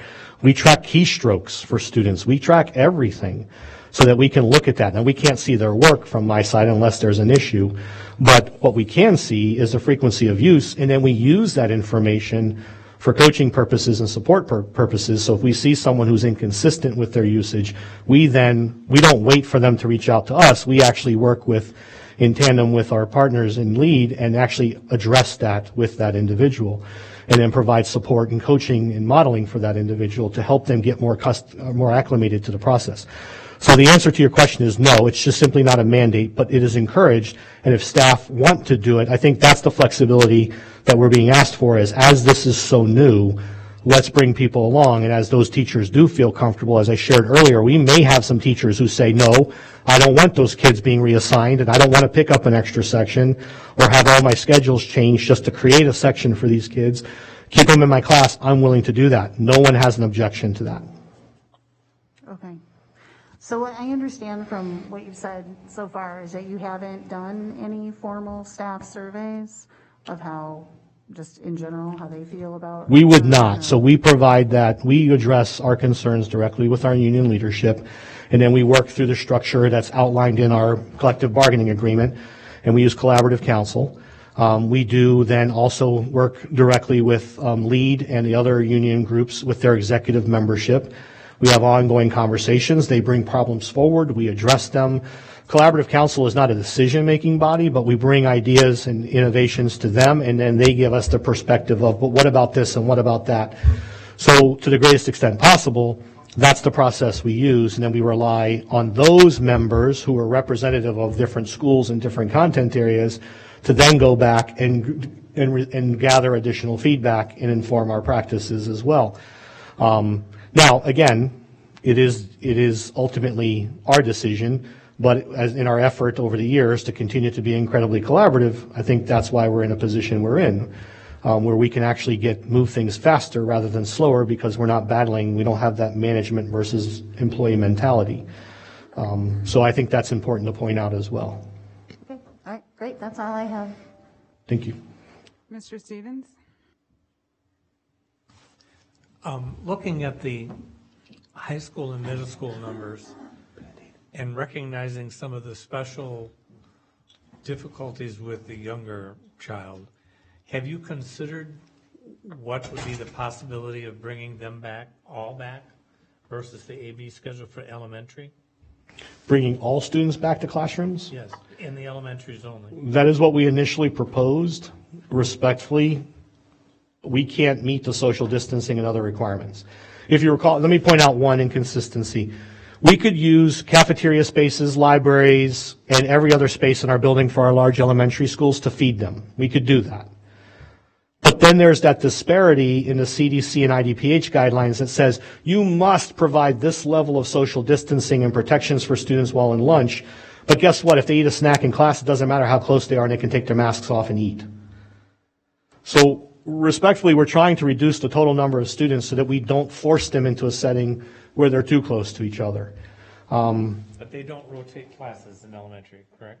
Other than specials, and in this case, specials teachers will be rotating 2 students. Thank you. Yes, sir. Okay, I had just one question for clarification. Yes, ma'am. To be sure. Very similar to what I had raised earlier. Your proposal is giving parents the ability, and when I say parents, it's all inclusive of guardians and whoever has the care and control of a minor child. Mm-hmm. The ability to decide what is best for their family, to stay with the current situation, process, remote learning, or to make the decision to go with the hybrid. That is correct. There's no mandatory one way or the other.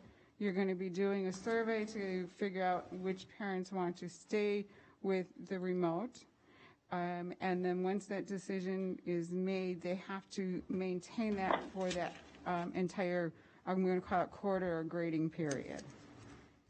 Barring any big changes that will happen, that can happen at any point in time. And so it really is a fluid plan with the ultimate goal of at some point in time having all students come back onto campus. Yes, ma'am. Okay. But the children that stay home will not be getting the same level of synchronous education that they were getting now. No, that is incorrect. Synchronous, I'm talking about. Yes. Students that are, this is where I want to make clarification. Students that are choosing to be fully remote, that remote learning will remain the same as it is now. They may have a different teacher, they may be in a cohort with other students, but it's synchronous learning. For example, elementary, Monday through Thursday, synchronous learning, asynchronous Friday. Students that choose, parents that choose for their students to remain fully remote, continue with the process that we have established now. Students that are in hybrid. Is that correct? Was she saying accurate? Students who are fully remote will stay fully remote. Students who opt for the hybrid, I believe you're talking. The same level of asynchronous hours with the teacher. They will not have the same number of direct instructional minutes with their teachers. Okay, wait, so now who will not? So The students who choose a hybrid will no, be, not hybrid. Students that choose remote. that's my point. I believe the two of you are talking about two very different scenarios. You're referring to full-time remote students. I believe Mr. Stevens is referring to the students who choose to be in person one day, but then at home Right, so- asynchronously the next day. Okay, so for clarification, students that choose to be fully remote, no hybrid, will continue the process that we have right now, with the possibility of having a different teacher in a cohort depending on that group. But it will be an assigned teacher, speaking specifically with elementary. Students that are in a hybrid. How can you possibly do that at the high school level where you're always changing classes? Well, I think Mr. Hyde explained that earlier, Well, where that student may be in a different section and not have the same teacher because they're in a cohort that is fully remote. That is correct. okay. However, on the hybrid situation, on the non-attendance in-person days at home, away from school, wherever that would be, are asynchronous days. For students that are in the hybrid, you come to school, so many days you're home, those are asynchronous learning days when you are not in person. But if you are fully remote, they're synchronous as we have now. So parents can make that decision on if they want to continue with their analysis. To Leslie's point about why is this better or different than what we're doing, we're giving them a choice. They can continue doing what we are doing if they choose that is better for their student versus the half in school and half out. Accurate? Yes. Okay, so that was my clarification. So if there's no other questions, then I'm going to go back through the round with board members because I know people have comments, statement that they may want to make. I would encourage, because we are not having the formal vote, that we should be stating our position regarding the proposal, so we at least have some direction for the superintendent. So I will start again, same order as previously. Start with Mr. Fiorentino. If you had a statement or at least a position on support or non-support. Yeah, I guess before I give my, so are we asking for a roll call vote at this point? No, we are not doing a formal roll call vote. We amended the agenda so this item is not on for a formal roll call vote. We are doing an independent, informal polling of board members so that we can be able to let the public know where we are and give direction for the superintendent, and we can have our formal vote as on Friday morning if needed. Very good. Before I give that, I just wanted to thank the community. I really do want to thank those out there because there was an amazing amount of engagement on this issue.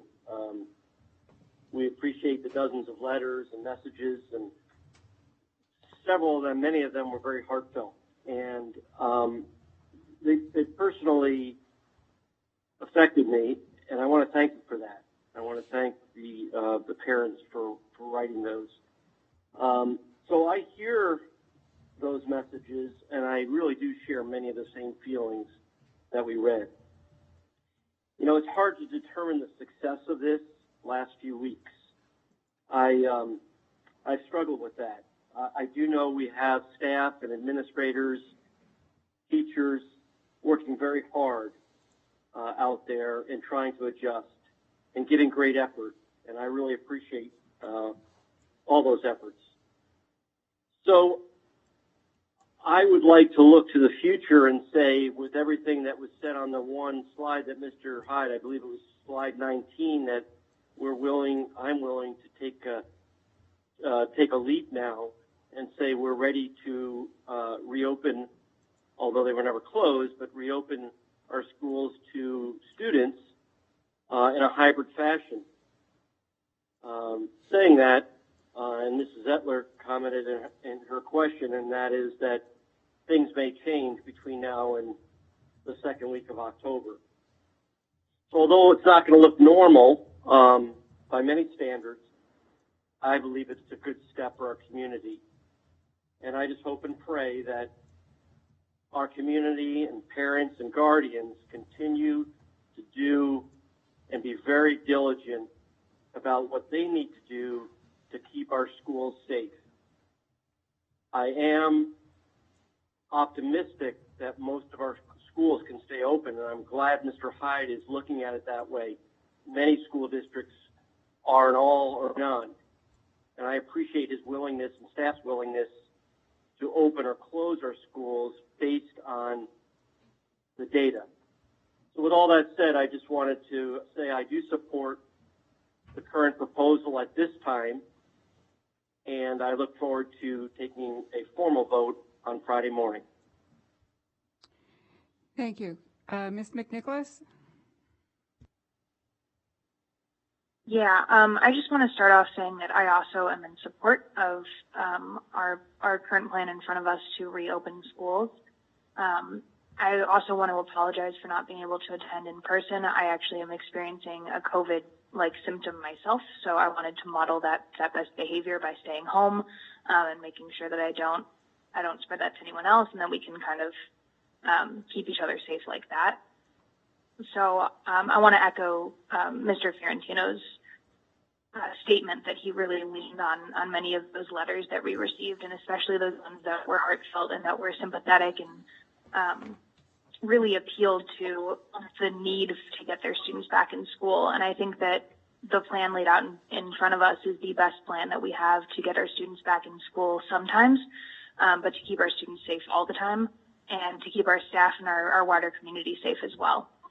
So I want to reaffirm that I am in support of this plan. I believe that we need to open our schools as fully as we can, and I believe that at this time, this is the fullest we can open our schools. Thank you. Mr. Stevens? Mrs. Sutler? Well, I was going in the same order I did before. Okay. You can pass if you want me to. No, that's okay. Okay. It's a difficult decision, and no matter which way we indicate, somebody's going to be unhappy. I know that. It's kind of what we signed up for. I agree with that. My preference would have been to stay closed the first semester rather than the first quarter, but we didn't do that, and I supported that. I'm concerned, it's still not clear to me how the kids are going to get the same level of education in a hybrid model that they're getting now, although I understand the need to get them back. None of us know what it's going to be like on the end of the next quarter. I like the fact that we can close schools individually and not collectively.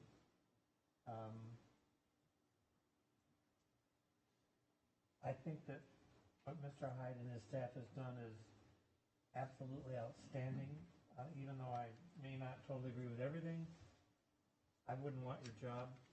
And I think you're earning your money spades right now. And I commend you for everything you've done. And with reluctance, I will support the plan.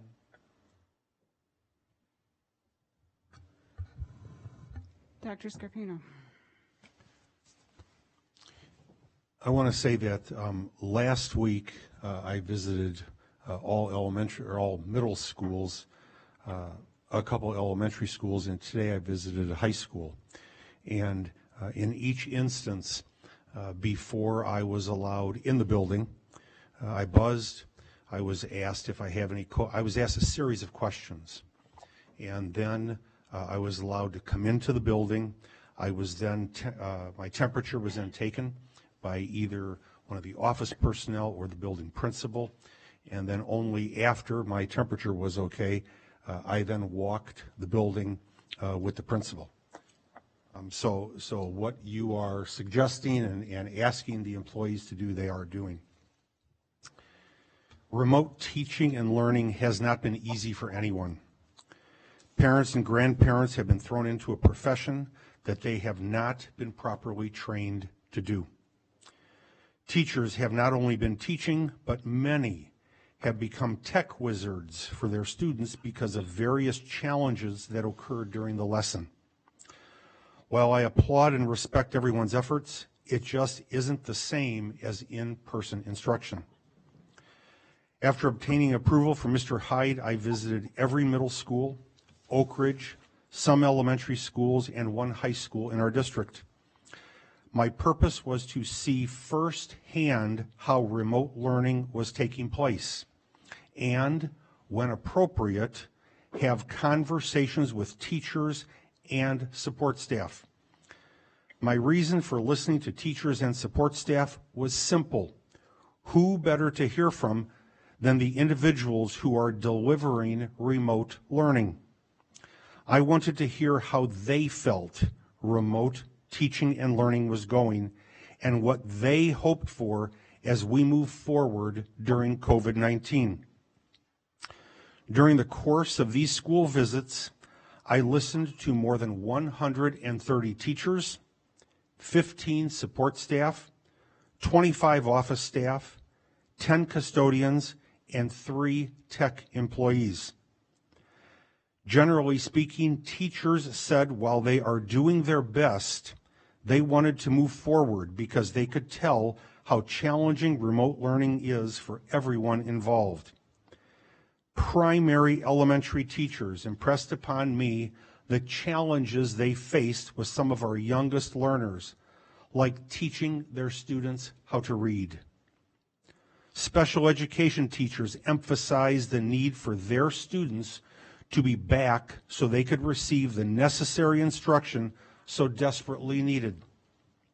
Middle school teachers stressed the importance of in-school, face-to-face instruction for their students. High school teachers emphasized the challenge of combining remote and in-person instruction at the same time, but noted the importance of in-person instruction. During my visits, I saw and heard amazing lessons and conversations taking place. When there was a breakout session with the groups, this which followed the teacher-led instruction, teachers and support staff then spoke to me. I did not interrupt instruction. Over 90% of the teachers said they wanted students back safely with some form of AB or ABC schedule and with the appropriate PPE and precautions in place. I want to thank Mr. Hyde for letting me visit the schools. I also want to thank the parents, teachers, support staff, and administrators for undertaking this challenge. Everyone is doing their best to make it through remote learning. Therefore, based upon my conversations with faculty and support staff, and the fact that over 90% of the teachers expressed wanting students to safely return to school with some form of AB or ABC schedule, I totally support Mr. Hyde's recommendation for second quarter instruction. Thank you. Thank you. Mrs. Etler. This is a really, really hard decision for me. I'm literally on the fence of this one, and I'll tell you why. I am a longtime supporter of public education, and I know that every educator in this school district wants to get back in school, in class, with their kids, all of them, as soon as possible, and I support that idea 110%. There's not an educator, and when I say educator, I mean everybody who works in this district, not just administrators and teachers, but staff, that support staff, et cetera. Every single person wants to get back into class. Doesn't mean they're not scared for whatever reason. There are some people in this that work in this district that are scared because they either have pre-existing conditions, they live like me with somebody who could be literally killed if they got the virus because of their health conditions. Even saying that, I think that I'm willing to support this. I would be willing to support this idea if I thought that there was a pretty good chance that we can get kids, staff, and everybody who's related to those loved ones, kids and staff, through this without anything serious. I, every night, literally think about what happens if some child in this district gets really, really sick or, God forbid, dies. Because we can all sit here and say, and everybody, a lot of the science that's involved in this says that kids are, number one, not really going to get this virus. That's not true. These kids could get the virus. But even if they do, will survive it and be unscathed. We don't even know that at this point.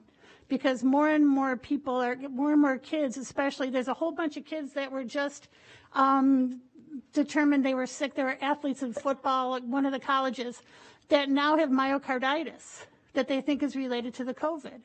They went through the actual COVID itself, the sickness, relatively easily, but now they're having ramifications. We don't know if that's something that's going to continue, if that's something that is just a fluke. We just don't know at this point. God knows that we've come a long way in the last 6 months in being able to diagnose this and treat this disease. But there's no guarantee that all of these kids that get it are going to come out of it unscathed. I would be remiss if I didn't tell you I would be heartbroken if we lost even one kid to this virus. We have 20,000 kids in this district. Now, saying that,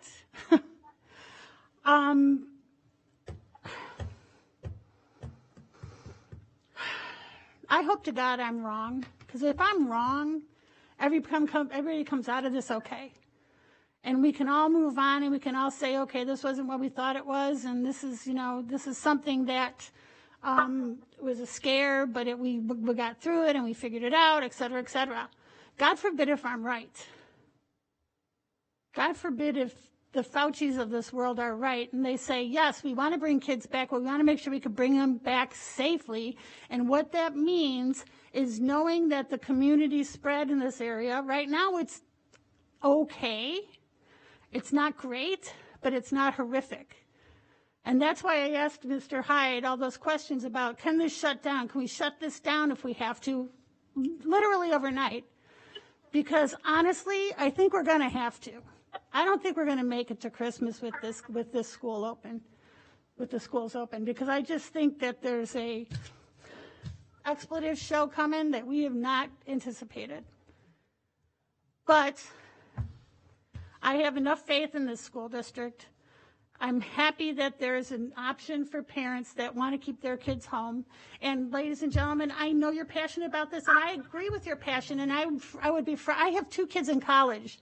One of them's at Iowa State, where they're now getting hundreds of positive cases a day, new positive cases a day, because kids aren't listening to what they're supposed to do. They're partying on the weekends, and they're just spreading it like crazy. My daughter's in her apartment. She's basically doing remote learning from her apartment. We can't bring her home because her father is on dialysis, and if he gets this virus, he's dead.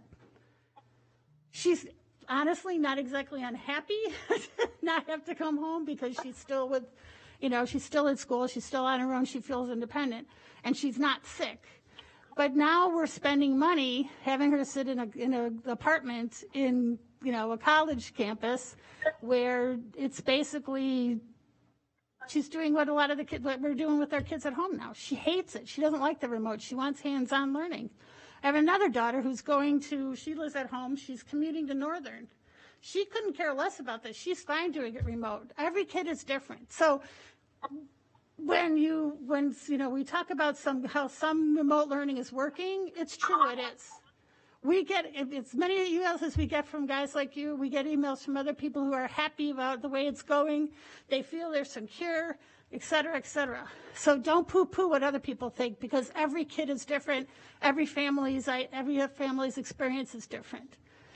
Our job is to make sure we try to do the best thing for as many people as possible in this district. I would love to put saran wrap around every single person's kid and make sure they don't get sick. It's not possible.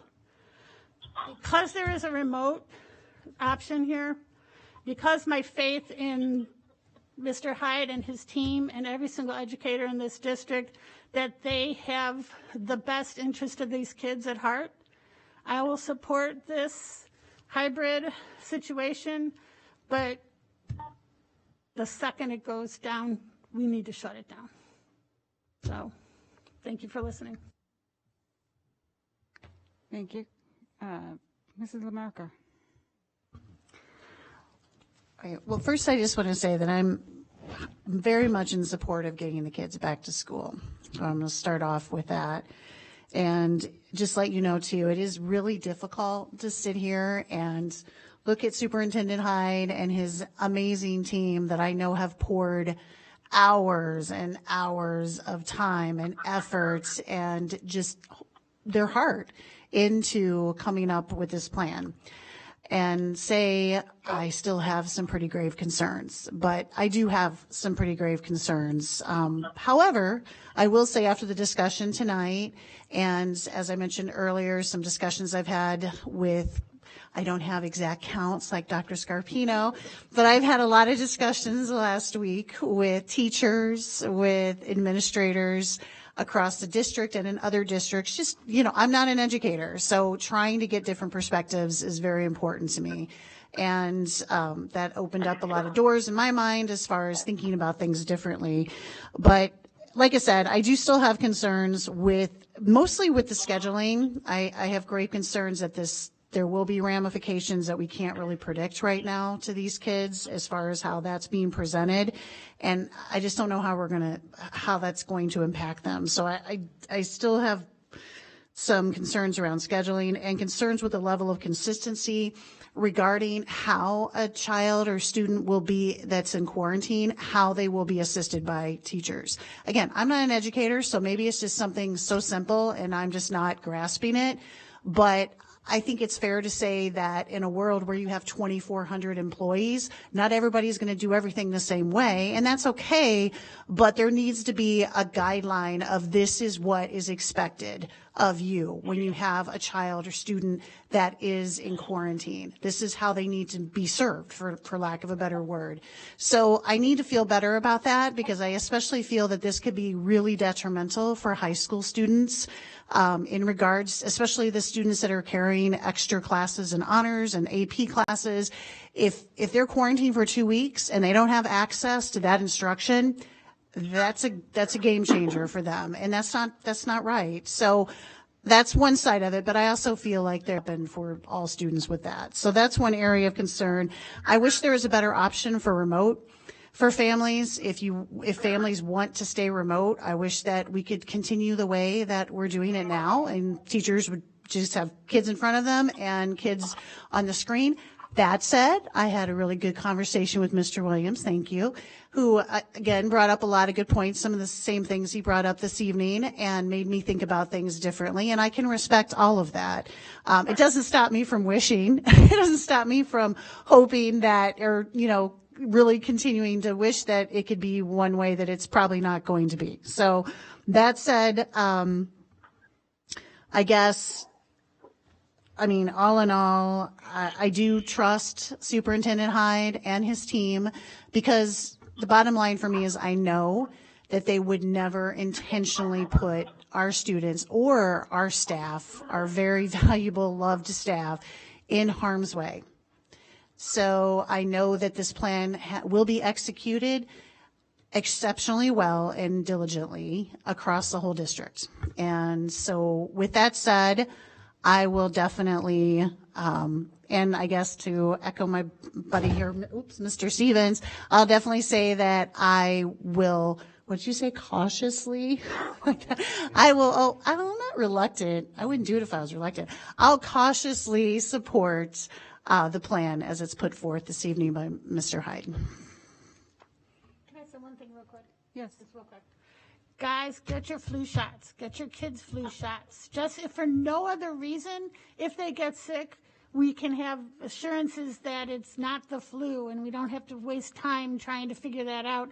If you're going to get them, get them to a doctor, et cetera, et cetera. Get those flu shots. So. I'm up. Thank you. So I've been doing this for a while now, and one of the comments that I have often made to new board members and board members is to make sure that when they cast their vote, that they do it in a way that is true to themselves. If all 7 board members were the same, we wouldn't need 7 board members. We'd only need 1. We may come to the same decision, but we each have our own way that we process the information to come up to that. So I just want to make sure that people understand that when there are 7-0 votes, it isn't a matter of just blindly rubber stamping what comes out of administration. Because as you can see from tonight or hear from tonight, that the thought process, the information gathering, decision making comes from data that's blended with passion for students and passion for our school district and our position here. We receive a lot of letters, and most often, most recently, the letters that we received were regarding getting students back into school. And we read them all. As Ms. McNicholas pointed out, Mr. Fiorentino, there were a lot that were very passionate, that talked about individual circumstances. There's as many comments that we received or we've talked to about not doing a hybrid. I'm going to keep my children at home. I need remote. It's a concern. It's a safety concern. Gotcha. Sorry, I got to speak louder. And so we have to look at this, that it isn't the squeaky wheel that gets the response. We look at this as information, and it's more data that makes us think. And as I have mentioned many times, and I'm sure that I'm not the only person that was raised with the notion that the world is larger than me. There's more to it than just you. There's more to it than what is happening in an individual family. A parent's role is to advocate for their child, for their students, and at the same time recognize that their family is one of many. We then need to take a look at, within District 300, what is our role, what is our position within this whole pandemic. I think this plan that we have presented to us is a step. It's a step going towards getting students back into school. Don't know if that's going to happen anytime soon, but it is, all students back into school full-time, not just on a hybrid. Part that is very, very important to me is that we maintain the autonomy of a parent's decision for their children in this pandemic. At the same time, looking at, as I've mentioned many times, we're in the business of education. And that education takes many different forms. It's not just the academics. There's the social wellness.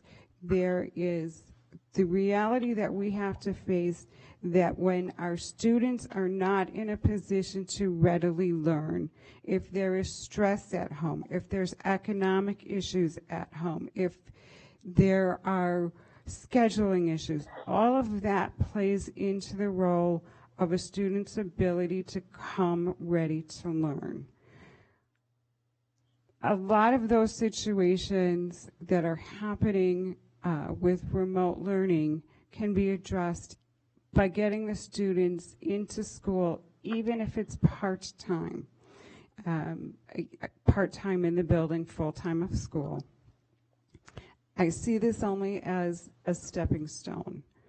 I see that we need to look beyond just what is in our individual family, and at the same time allow parents to make that decision for what's best for their individual family, provide the education in the different manners that have been presented. We need to be flexible, as Mrs. Zettler pointed out. This may change tomorrow. There are so many potential changes that we just can't fathom, but we can't be stagnant. It scares me as much as it does Mrs. Zettler and anyone that someone's going to get sick. But it scares me too that if we don't provide the resources that we have in education for our students and our students that need, we're going to have somebody left behind. So I echo Mr. Hyde's word of we. We are in this together.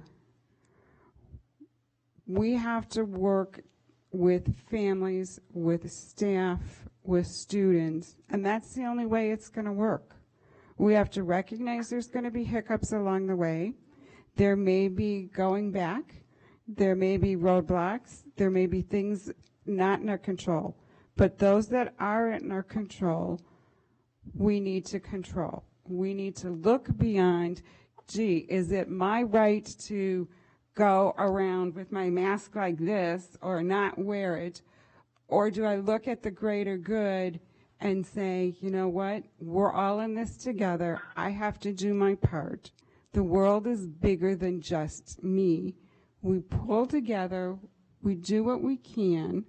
We understand that this is all going to be changed. But we've got to move forward, or at least start moving forward, and not keep putting it off. As with Mr. Stevens, I was thinking that I'd like to have been out until January, but as I read letters from parents, as I talked with educators, as I thought beyond just me and what's better overall, I think it's time that we start moving forward. So I too would be in support, Mr. Hyde, of your plan. Thank you. Okay, before we move on, I just want to make sure board members on the phone are present. Anyone have any additional comments or questions? Okay. In that case, we are on item number 7 of our agenda, legislative updates. Is there any?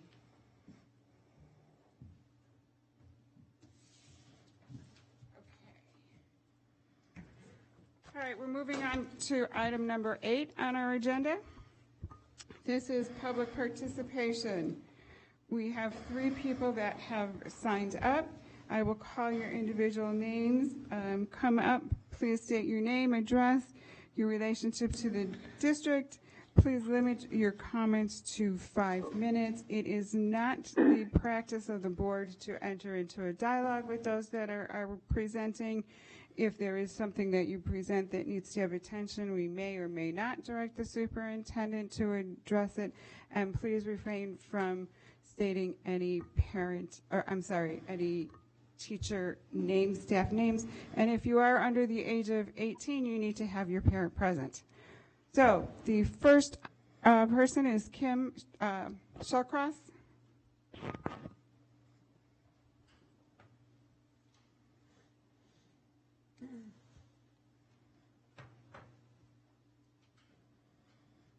Hello, how are you tonight? Can you hear me okay? So I came prepared with a whole letter, but you guys pretty much addressed everything. So I really just want to come up here and say thank you. I can't imagine being in your shoes. I am a parent. My son is a senior at Crown, and I am for him remote, but I do think it should be a parent's choice. So I think you guys are in a hard position. I also have an older son at ISU, and they're living, their positivity rate is high, but they're coming back down and they're making it work. So hopefully you guys can as well. So I'm not going to read everything I wrote. I just want to come up here and say thank you very much for all the hard work you guys are doing, looking out for our children and safety. Thank you. Thank you. Thank you. Dean Gallagher.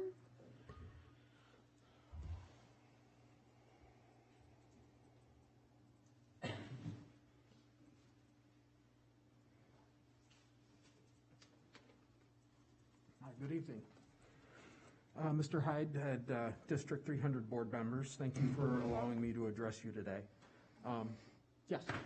For recording, I need you to state your name. And I will. Yes. Okay, thank you. My name is Dean Gallagher. I've lived in Algonquin for 20 years and am the parent of a junior at Dundee Crown High School. Thank you for the time and effort you've put into addressing the challenges so far. You've touched on a number of points that I've already highlighted, so I might be echoing some of them. To begin, we still have too few tests, and because of the number of new cases daily, we're still unable to contact trace effectively. One of the primary factors for schools being able to open was the ability to test quickly and efficiently. 6 to 10 million tests are needed daily, and we're not anywhere close to that yet. Consider, for example, the University of Illinois, that is a relatively closed environment and tests everyone twice weekly, and yet, within 2 weeks, they've already exceeded their estimated cases for the entire semester. Similarly, Notre Dame had to shut down in-person classes after a couple of weeks. Now, consider that we're not a closed environment, and the number of potential contacts have the potential to explode. We have a responsibility not only to the students, but also to the faculty, staff, families, and community of D300. At the time the decision was made for the first quarter, the 7-day rolling average for the state was approximately 1,500 to 1,600 cases per day. We're currently running higher than we were at that time, the 7-day rolling average being over 2,200 cases per day as of yesterday. Additionally, over the past couple of weeks, there have been multiple studies that have confirmed the strong possibility of aerosol transmission. That increases the risk in a closed environment such as school classrooms, and makes the 6-foot distance recommendation highly ineffective. We've all heard the false equivalency about grocery stores being open, but comparing a large non-segmented building that requires transitory contact is significantly different from the extended time that students and teachers would spend in classrooms. But to address that tangent, over 60,000 grocery store workers contracted COVID through June 3rd, with hundreds dying.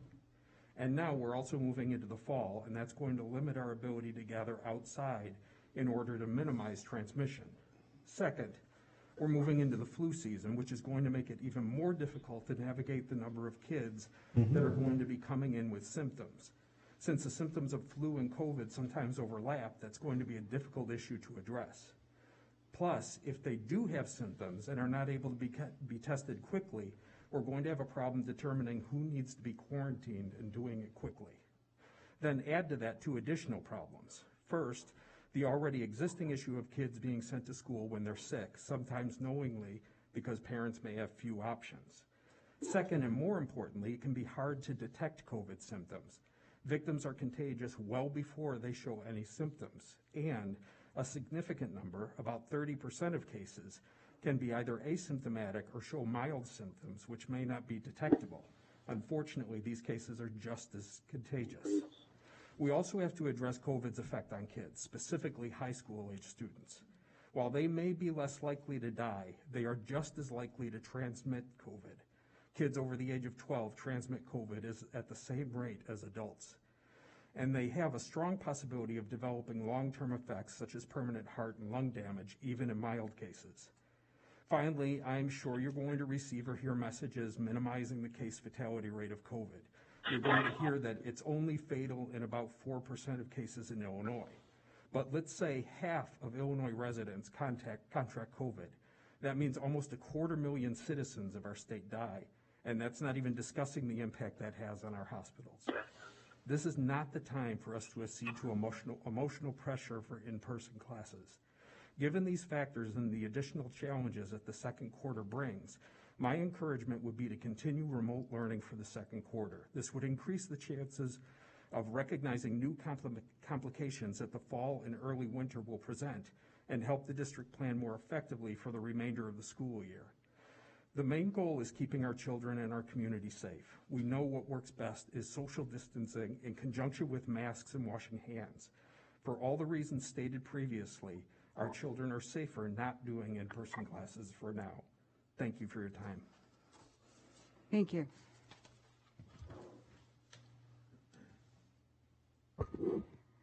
Brett Corrigan. And Brett, I have you listed here as a student. Are you? Gotcha. Thank you. Can I take my mask off for the speech? Did I know you guys take yours off when you guys speak? We had the plexiglass. But not not facing the people. Are you 6 feet apart from them? I don't have a ruler, but. Do you guys?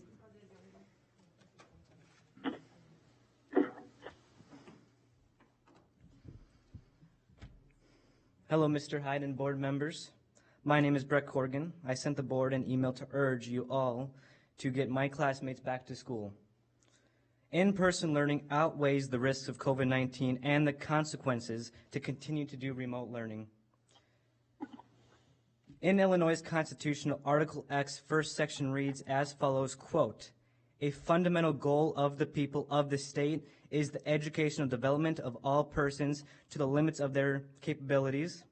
The state shall provide for an efficient system of high-quality public education, institutions, and services," end quote. Let me ask all of you a question. Are we currently getting a quality education through remote learning? I believe the greatest majority of people in the district would argue with me, the answer being no. If we remain remote, I believe it's only fair that I be given the federal money provided to District 300 through property taxes in order that my family and I can make a better choice to invest in my education by exploring other options to leverage the highest quality education, highest quality education available to me, like private schools. As of today, the quality of my tax-paid, funded public education through remote learning is a joke, and I am being ripped off. Why are we in a remote learning environment? As you and others in positions of power, which, by the way, we grant to you, have clearly stated in multiple times is because of COVID-19. Is shutting down in-person education for remote learning an optimal solution because of the virus? The answer is no, and here's why. The CDC, Center of Disease Control, quietly revised their national deaths numbers last week for the people who died only from COVID-19. The deaths resulting from COVID-19 only on a national basis was 9,210 as of August 30th. That equates to 0.000279%, or roughly 0.003%. Furthermore, the CDC reported last week that there were 170,566 deaths involving COVID-19 that occurred between February 1st, 2020 and August 29th, 2020. During the same time period, on to the next page. Well, I cut that out just for sake of time because I'm running short. But anyways, let's take a closer look at the state of Illinois. Currently, the media and Illinois political elites continue to push case numbers and case positivity rates as the key statistic. These rates invoke fear in the general public, but in and of themselves only paint a small part of the bigger picture. Cases and positivity rates in and of themselves don't matter.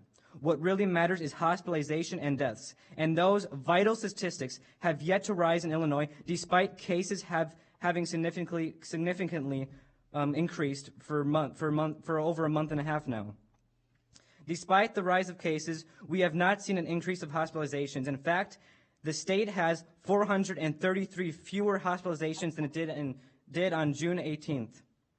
For the sake of time, I'm going to skip a little bit here because I wrote too much, so my apologies. Illinois is in comparatively better shape than most other states to reopen in-person learning. The Illinois Department of Public Health, IDPH, is now reporting a recovery rate of 96%. Out of 94,000 known cases of people under the age of 50, there have been 407 deaths. The majority mortality rate for the adults under the age of 50 is 0.04%. I'm going to skip to my conclusion since of time. I believe when I see it, I will believe when I see it that we will return to school in October, because previously stated this board said we were going to do a hybrid schedule and then later revised it 2 weeks before we were going to attend.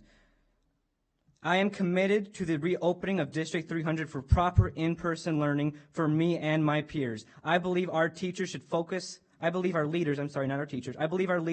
on getting us back to school with in-person learning no later than the start of the second quarter. I also recognize that we should fully support those who wish to continue to do remote learning, but we should be given the choice. Enough with one-size-fits-all approaches that infringe upon our personal liberties and freedoms. We don't need to be told what's best for us. We are perfectly capable of making those decisions for ourselves. Perhaps we wouldn't be in the situation we are in today if our leaders recognize that our freedom of choice is as American as apple pie. In high time, we stop with fear-mongering and get back to the business of providing, and I quote, for an effective system of quality public education, end quote. Like it states in the state's constitution, we will never get these weeks back that we lost to the poorly conceived and implemented remote learning failed experience. Unfortunately, the cure has been more worse than the problem. Please stop with trying to normalize the abnormal. We see right through it. We don't agree. We're tired of being screwed, and we want our education back. And until I see action, that is when I'll believe it. We have heard this before. Thank you. Thank you.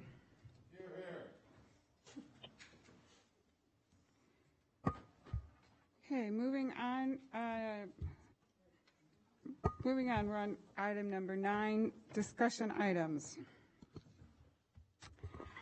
As in the past, I have not had anyone pull off any of these items. I'm going to state them. If anyone has any questions or discussion, please let me know.